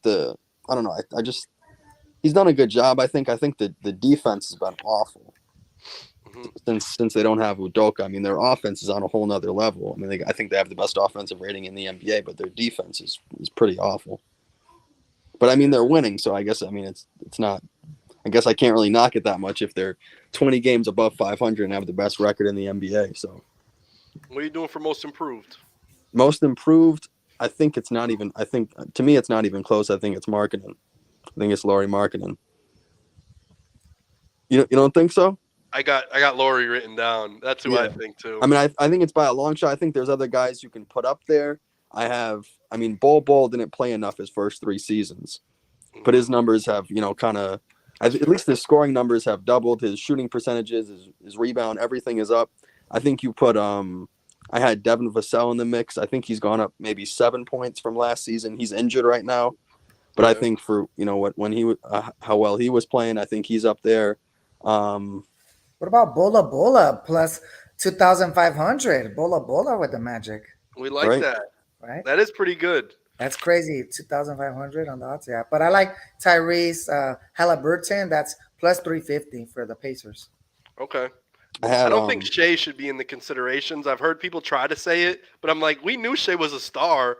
Like, this isn't like, I mean, 30 a game is good. I'm not gonna just say it's not, but he's in like MVP talks, and I feel like if you're in MVP talks, you shouldn't really be in most improved talks for the most part. Yeah, and he was averaging plus 20 points per game over the last 2 seasons too. So it's not like, he just came out of nowhere, balling Yeah, like this. We I knew mean- Shea was him, but we I mean- didn't know about Laurie Bird. Yeah, and Markkanen's been a good scorer. I mean, he's been a decent scorer, probably averaging 15, 16 throughout his career with the Bulls and the Cavs, but he hasn't been like what we've seen with the Jazz. Right. So that's why I think in his numbers have just all skyrocketed. Whatever numbers you want to look at have all skyrocketed. So that's why I probably go with him. I don't think Josh Giddey would win. I was just looking at his percentages as far as his field goal shooting, his 3-point shooting, his free throw shooting. That's all up. But I was just looking at that. But the points and the rebounds and assists really haven't gone up a whole lot. Mhm. But I think his offensive game, as far as shooting more efficiently, have gone up. Josh Giddey is at plus 6,000 on the odds. Plus 6,000. Sheesh. Yeah, he's not getting that. Yeah, I don't know if he's I think getting that. I think Markkanen's gonna run away with it though. Yeah. Yeah, there's a few awards this year that it's tough. It's tough to give it to anybody else. Like I think the that's one of them. MVP. The MVP to me, you could give it to anybody right now out of those. Yeah. Out of whatever you want to give it to, Luka, Giannis, Jokic, whoever. Tatum. Yeah, just like the last 2 seasons. Like people were mad that Jokic won it over the last 2 seasons, but I don't think you could really be mad at it because I think probably Giannis and Embiid were in the mix. If they gave it to Giannis, I wouldn't have been mad. If they gave it to Embiid, I wouldn't have been mad either. So, Yeah. It's I don't been think them you can for really. the past few years. Yeah, I don't think it's been a robbery though. People are looking at it like it was a robbery or it's rigged or something. I don't know. I don't see it like that. I don't see it as rigged either. I think Jokic has earned his MVPs. But if Joel Embiid got one in the mix, I don't think it would be wrong. Right. And people kind of look at it, he didn't make it far in the playoffs, then people think he shouldn't have gotten the MVP. Well, it's the regular season award. It's not the playoffs award or anything like that. So I think Jokic was definitely deserving of it over the last 2 years. And right now, I think he could win it with the way he's been playing. And so there's only one last award, Executive of the Year. I think Danny Ainge would probably get it. I know people don't usually talk about Executive of the Year and talk about GMs, but Right. It is an award that actually goes out. And I was stewing on it for a while, and it has to be Danny Ainge. He put together an incredible team from what we've seen so far this year, made a blockbuster trade, got rid of his 2-star players, and still they're a high-functioning team. New coach, new everything. I don't know. I just think it might go to Ainge. Yeah, I like that pick. And they got off to a great start this season too. They kind of cooled off a little bit, but yeah, that's a solid pick right there. Yeah, that's a good one. Yeah. Well, have you guys thought of any trade scenarios or anything that have really like racked your brain this NBA season? Anybody on your team that you want to see gone? Because we could trade them right now. I want LeBron James out. The Lakers are my team. I want LeBron James out. Get You want LeBron James out? All right. Again. All right. We're gonna. The Lakers my team. I want LeBron James out. Where do you want LeBron? I can't even click him. Oh, you can't. Oh, Nah, oh, that's February what I want. He's 16th. gonna stay there, but yeah, that's who I want out of my team. But You want LeBron out, and you'd I keep want, AD I and want him Westbrook. out. Yeah, because he always says, oh, I'm gonna play hard, this and that for my team, and then he never shows up. He takes days off. What if we get him some help? That's what he needs. He needs some help. What if we? Yeah, What he if needs we help, get but he He doesn't him? needs need a the, center. yeah, He needs a center hey, that's the not one in so charge. I brittle. agree with you, Richie. Yeah, What, he needs a center that's not so brittle. He needs someone that's actually gonna play every night. what if we get him some shooters, some lasers in Middleton and Grayson Allen, and you give up Russell Westbrook? Look at you trying to get rid of Middleton. Sad, Sad. sad man.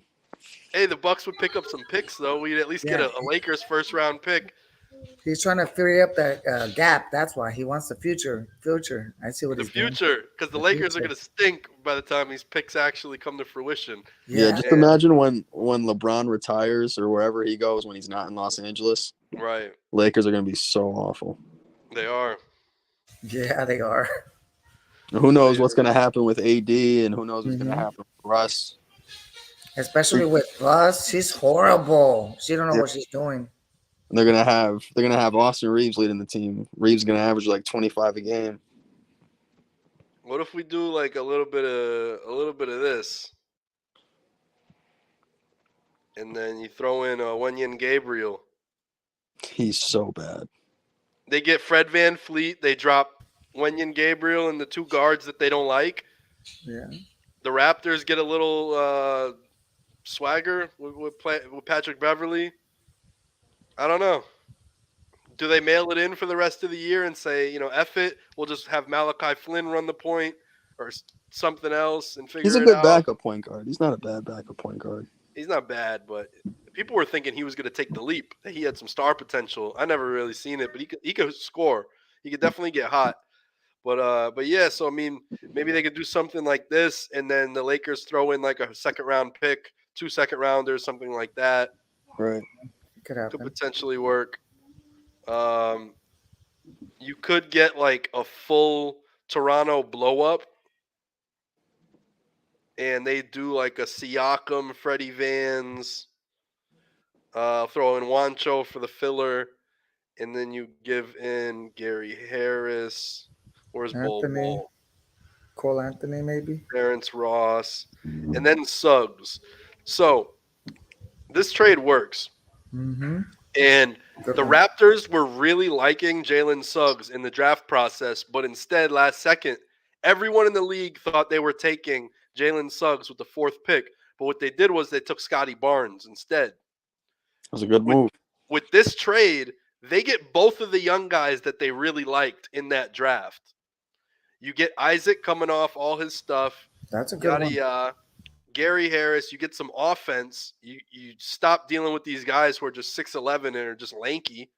But Right. they also get some of that back. So you get rid of Siakam and Wancho. You're getting rid of 2 paint guys, 2 power forwards. You're getting Bol, Jonathan Isaac back, some length. You're also getting some more guard depth, which I really think the Raptors need guard depth. And taking Jalen Suggs, Gary Harris, and Terrence Ross helps with that. I would say that the Raptors probably have to. I mean, the Magic have to give up at least 3 first-round picks for this, though, because Siakam's still an All NBA guy. Whether you Oh like yeah. Siakam or not, Yeah. he's in the All NBA. At least, like he'll be like 3rd team All NBA at power forward. It Yeah. just He's is had what a it very is. good season again. Because power forwards, the league is pretty thin in good power forwards. Mhm. So a guy like Siakam is going to be a top 4, top 5, maybe even top 3 power forward in the league right now. And I think this season he is a top 3. So All NBA guy, you got to give up at least 3 firsts for him, and then you get a lot of future, a lot of good contracts, tradable stuff. Could be an option. Yeah, Right. good option.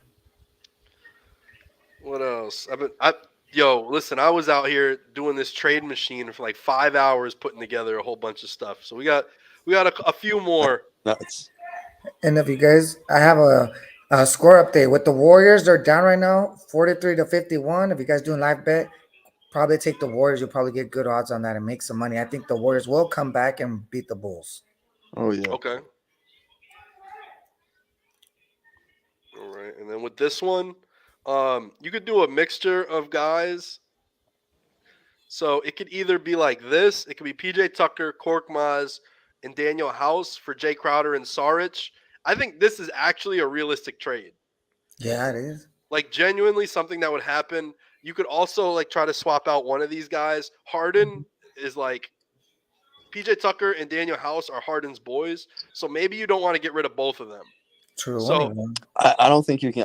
I wouldn't want to get rid of Tucker though. Tucker is such a key piece to And Philadelphia, the defense, helping that defense out. right? he is, Mhm. but how else are you going to get Jay Crowder on the squad That's unless true. Yeah. you could do something like Okay, this. Something Furkan Korkmaz and Matisse Thybulle for Jay Crowder. That works. Mhm. It does.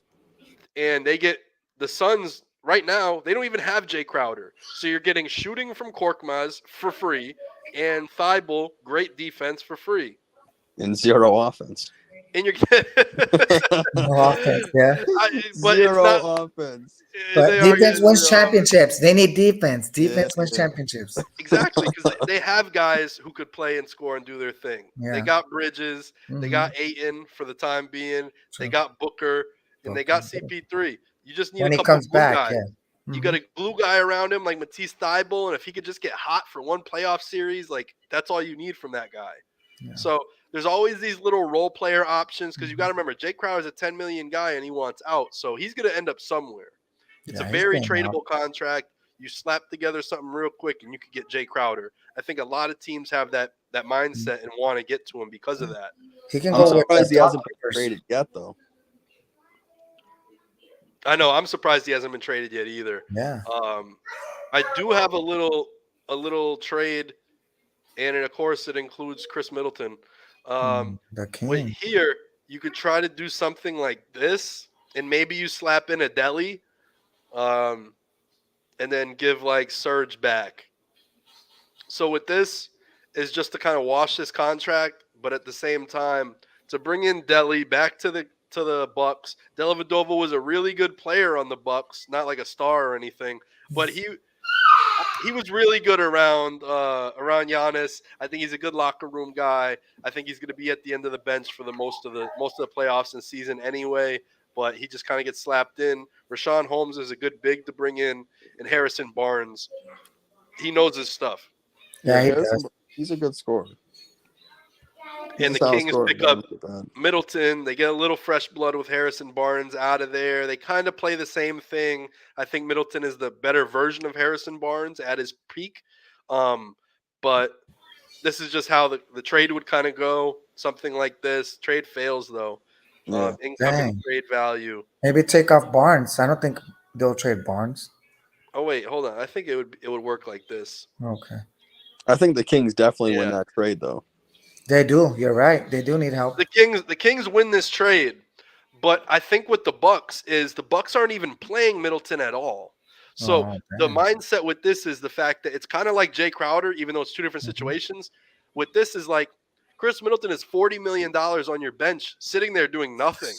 Wasting that And money. exactly. And if the Kings want to take a chance on his health and everything else, they can. Yeah. The Bucks make some moves and just kind of fill some roster gaps and get playable guys who could just go out there and hoop tonight. And I think they need that in a big way. So Yeah, there's they- that option.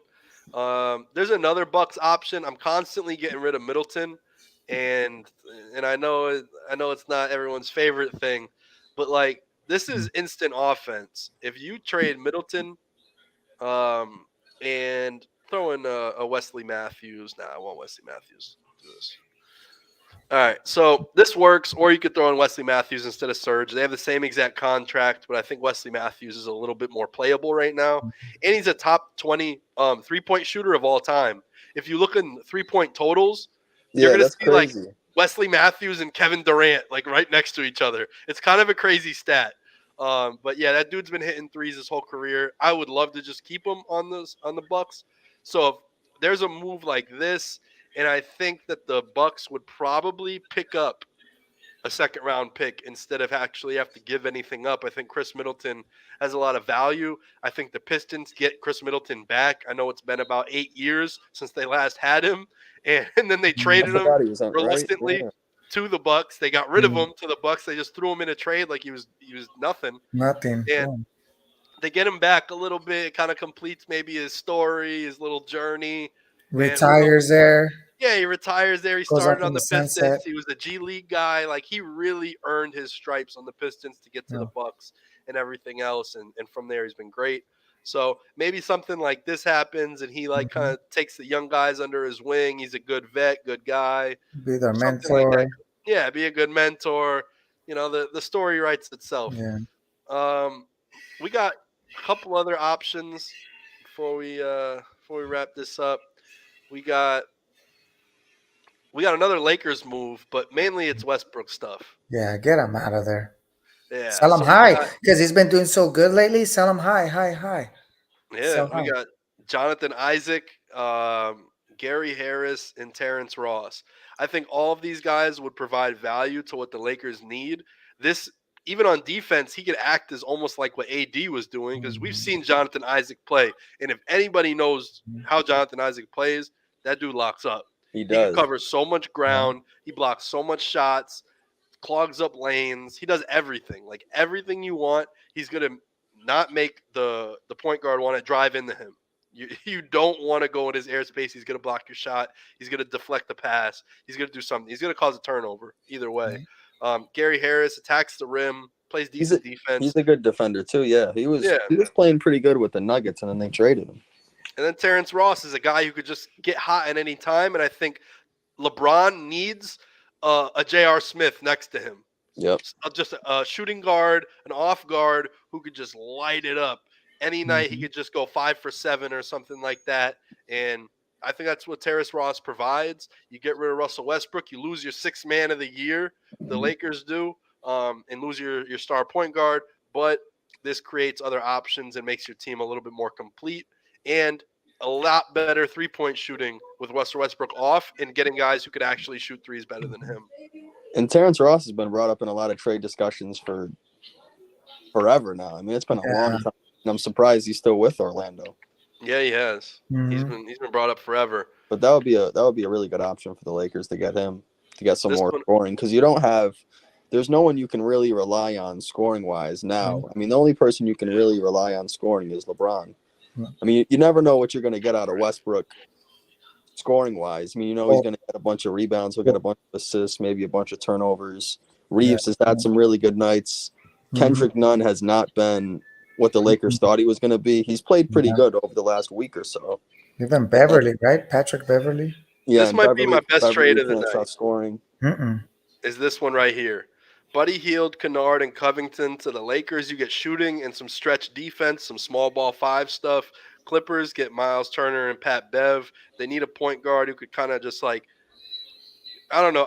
I think their locker room has issues. The Clippers locker room. I think it's you got Reggie Jackson and John Wall in there. They probably both think they should be the starting point guard. They both shouldn't be. They both shouldn't be. Someone needs to go in there and at least humble them.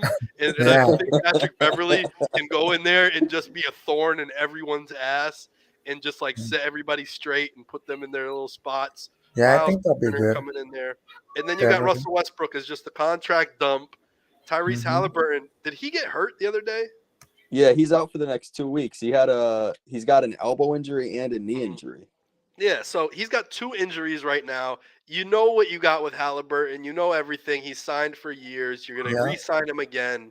He's your franchise guy. You bring in Westbrook. You have him run the offense. You just have him run with it while you have Halliburton out for the rest of the year. The same way they did with Shea last year. Same way they're doing it with Cade this year. They got some little tiny injury that they just stretch out and don't let them play anymore. Do that. Put him in the freezer, to put Tyrese Halliburton in the freezer, and you just play with Westbrook for the rest of the year. Maybe you bring in some Tyrese just to keep him loose and everything. But I think this could be an actual trade too that some teams should look out for. Indy would obviously be getting a first-round pick from each team. The Clippers and the Lakers would give 1 first-rounder each, so they'd pick up 2 firsts and Russell Westbrook for giving up all of this. I think that And was that's a good one because the Clippers always said they regret moving Beverly. So I think Beverly will go to right. the Clippers. I see that. Yeah, they do. They've always said that they regret getting rid of Patrick Mhm. Beverly. Patrick Beverly just wants to be appreciated too. He's like Yeah. that type of guy. Like he's like, I Mhm. just want to find a locker room that's gonna love what I do. And Yeah. if they just love him at his spot Yeah. and don't want him to do too much, Yeah. I think it works. Yeah, I agree. He wants somewhere where he's appreciated, not like the Lakers and LeBron when he's too much of a diva. LeBron, get him out. Baby really out there. You know. So we could maybe see something like this. This happen. Middleton for D'Angelo Russell and Bryn Forbes, or maybe like an Austin Rivers, and then get rid of Bryn Forbes. But Austin Rivers has been doing pretty decent for the Timberwolves when he goes out there. I mean, nothing insane, but Right. you know, you got something here that also D'Angelo Russell is somebody who brings up the ball and creates. I know he's not the most perfect player in the world, but next to Drew Holiday, where Russell's running the point and Drew Holiday slides to the 2, or they kind of just do this little swap thing where they just go your turn, my turn, but they're not going at it every possession. It's more of just trying to find Giannis and Jingles and Brook Lopez some stuff and creating their own shot too. But Yeah. that could be a move. I think D'Angelo Russell is definitely on the move this trade deadline.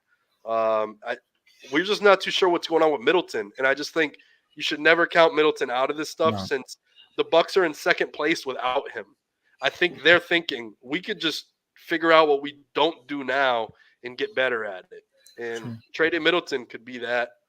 I could get fancy here, a little fancy with the Middleton stuff, but Warriors we are up. could Warriors try are to up do some of this. 58-57. Oh, wait, you got to throw in Wes Matthews for this to actually work. All right. So it's 39-39. Contracts are perfectly even. And it brings Wesley Matthews back to the Mavericks where he had a great seasons. Chris Middleton is a slow-paced player who makes reads. He hits set threes. He has his own little post offense that he does. I think next to Luka, I think Chris Middleton is like the perfect guy. A prime Middleton next to Luka is like you can't think of a better guy to put next to Luka. Sounds funny, but like I've watched Chris Middleton play for years. He would be perfect next to Luka. Then you got some. I don't like Dinwiddie and Drew Holiday. I think both of those guys. I feel like they damn near work for Vegas because They do. they're when it's like the line might be 4 or something, and the Bucks are up 5. Like Drew Holiday is gonna dribble off of his shoe with 20 seconds left. He does it every time. Like it's eventually Holiday, I Holiday caught can on. only play when Holiday can only play when the Bucks are behind. Yeah, when the Bucks are behind, he's Steph Curry. When they're ahead, he's no. This is what I said about Drew Holiday. I said when the Bucks are ahead, he's D Wade, and when the Bucks are behind, he's Dean Wade, or something like that. Yeah. But it was like a Dean Wade joke. But he really is a Jekyll and Hyde player. He's one player, one possession, and literally the next play, he's a different player. Yeah, And that's some nonsense. You know he's betting money on that game. When he does that, he has money on that game. I know he's got money on the game. He does the wildest stuff sometimes. You'll hear it in podcasts, and it's like, does Drew Holiday have CTE in the last 5 minutes of quarters? Because that's what it looks like sometimes. Like he's totally out there, like a spaceman.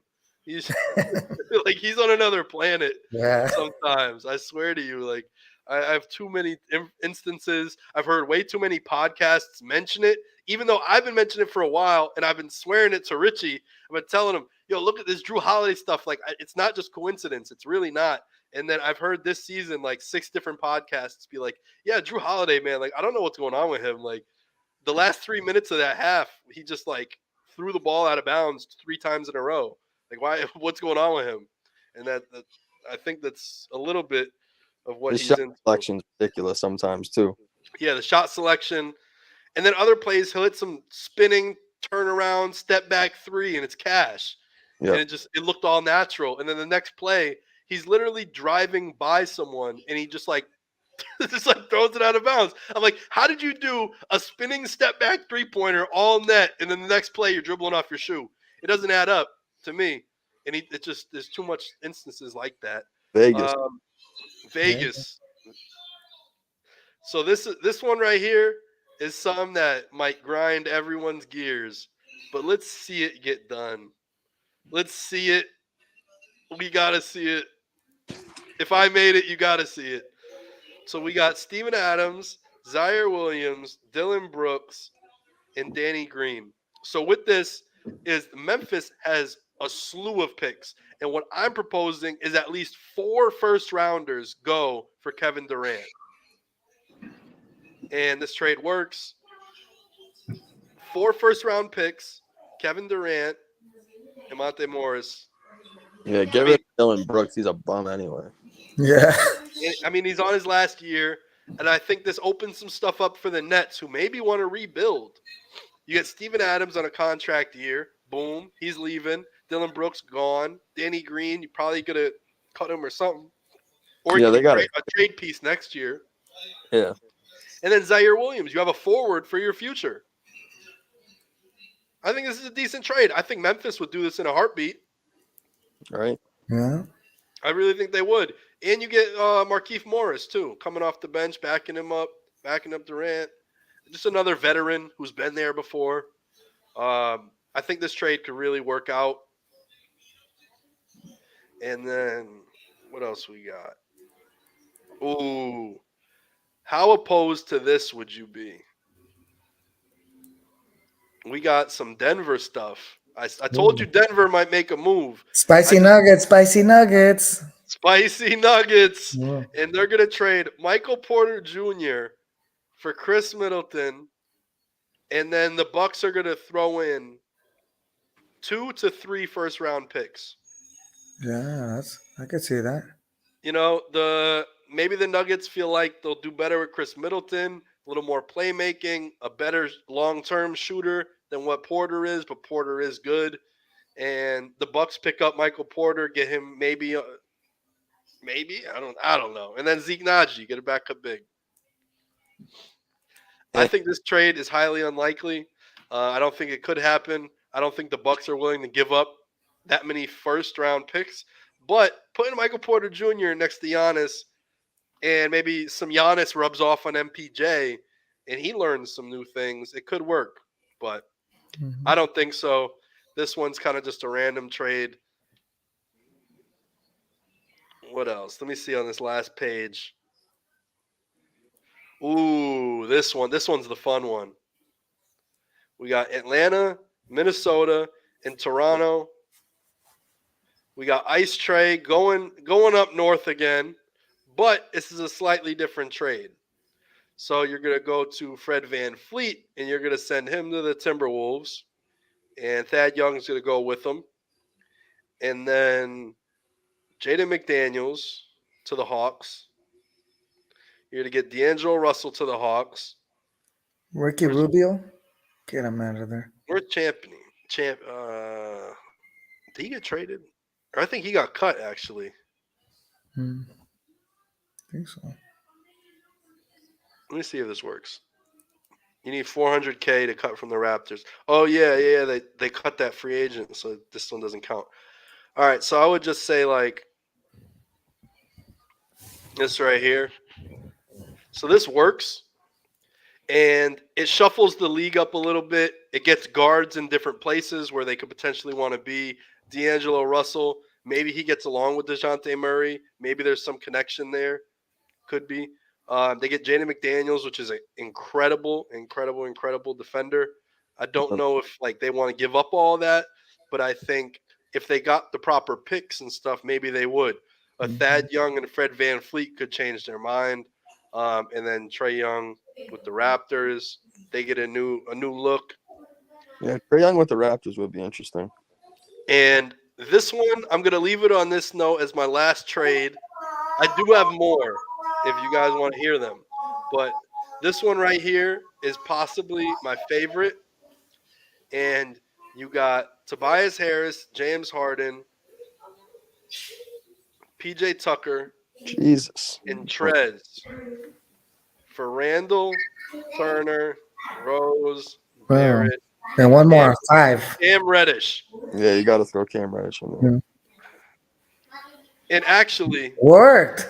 you might even throw the IQ in there. Wow. So, and it works. Jeez. Mhm. So this giant trade could potentially. This is a blockbuster, Harden Blockbuster, on the blockbuster. Suns team is nuts. and this team is kind of nuts. There's gonna be no passing. On Right. which There's one? no passing right there. Nothing. I know this is like the whole Knicks lineup. That's crazy. Well, maybe someone is swapped out of this or whatever. If, But if it happens and those executives are watching, you guys got to give all of us tickets to the game if this trade happens. if this crazy Maybe. trade happens, we need Right. tickets to the We game. need tickets. But yeah, Cam Reddish wants out. I think Emmanuel quickly wants like a true spot on the team. I don't know Fournier, if Tibbs is gonna Fournier give wants out. Fournier wants out. Everyone knows that. Julius Randle's body language has looked bleh. James Harden's got rumors out. PJ Tucker refuses to shoot for the 76ers. Trez is like fighting B-ball Paul for the secondary spot to be this backup big man. I like Paul Reed being the backup to Embiid. I don't know why, Mhm. but I really do like Paul Reed, B-ball Paul. But yeah, this could be a potential blockbuster trade that shakes up the East and potentially could make both teams better. Yeah, I agree. I don't know. Yeah, got a whole bunch of stuff. I'm just saying the trade market is honestly limitless, Mhm. It is. and you never know where it could end up. You never No. know who's gonna get We- what. We're gonna hear something crazy, and I think you're gonna hear that we did predictions here from UPAC trip, and those executives that are probably listening and watching you now, they got to give us free tickets to the games. Right. We we need free tickets to the game Yeah, because we predicted this. yeah. But yeah, there's a lot of predictions going on. I just wanted to have some fun before the trade season really kicks off because I know today is the day that Mhm. now all the execs are fully doing their deals. They're doing their deals. They're making phone calls right now. They're calling. Right. They're on the phone like this. On the phone. Yo, you want Cam Hello? Reddish? Who wants Yes. Cam Reddish? Hmm. Give me him. Yep. And somebody is going to accept the task and go for Cam Reddish. Yep. So I think maybe it's going to be 76ers. Maybe it's going to be Clippers, Lakers. Who knows? Who knows? But this is where we're at. So last thing is my MVP was Giannis. What was yours again, Rich? I think I'll have to go with Jokic again, to be honest. Jokic, three-peating. Okay. And what about you? Jokic too. I'm not gonna count him out. Jokic. Yeah. Okay, so we got 2 for Jokic. I like it. And if he averages like 0.3 more assists, he's averaging a triple-double. Yeah, And- he's having an even better season than he did the previous 2 seasons. So And it's a winning triple-double too. It's not Russell Yeah. Westbrook hunting. It's not him telling All right, Steven all right, Adams all to right. move. We're not gonna disrespect Russell Westbrook's triple doubles. No.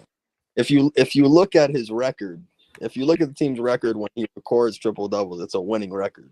Yeah, but there was a lot of Fugazi stuff He where did. he was He like, padded the stats, but he was winning. yeah, He was winning when he got the triple doubles. they would put him down low on the block for free throws. He would get all the free throws, the missed free throw rebounds.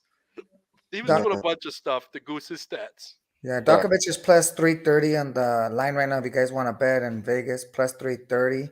And Giannis is plus 400. The one that you said plus 400. That ain't bad either. Plus 400 odds ain't bad for Giannis. I think it should be a lot less, but that's plus 400 is good money. Put 100 up, you walk away with 4. Right. And the favorite is Luka plus 275. So okay. He's the favorite. Oh yeah, I had a list. I made a quick list on. I was at work, right, and this was in September 7th. I even have it dated right here, September 7th. So I made some predictions before the season started.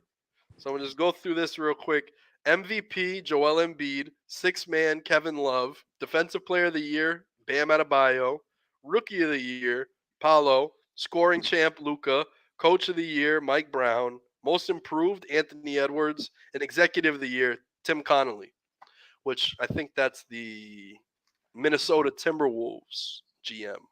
The one that left from Denver to Minnesota. I didn't know it was going to be this bad. And that's why I doubled down. Most Improved was Edwards. I thought he was going to be 25 plus a game, and they were just going to be winning. So I thought he was going to be in the running for most improved. Right. Luka scoring champ. I'm still have the same exact bet. Coach of the year, same bet. Mike Brown. He's looked incredible. Rookie of the year, Paulo Banchero. Same thing. That looks good. My sixth man of the year changed from Kevin Love to Malcolm Brogdon. MVP went from Joel to Giannis.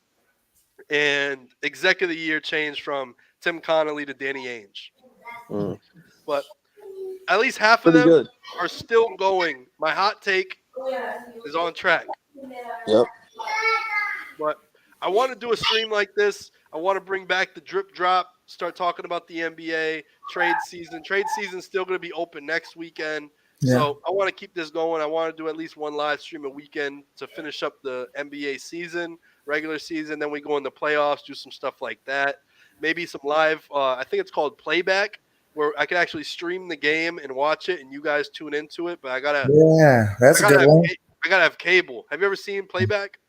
No, I heard about Peyton Manning and Eli, but we can have, like, I'm guessing, the own playback and have our own reaction. Basically, right? we could do our own Peyton and Eli, and it could be essentially, just for an example, us three, and we're watching the game and we're calling the game. Basically, you just put it on mute, and then we do it, and then people tune in for that if they like your coverage and stuff.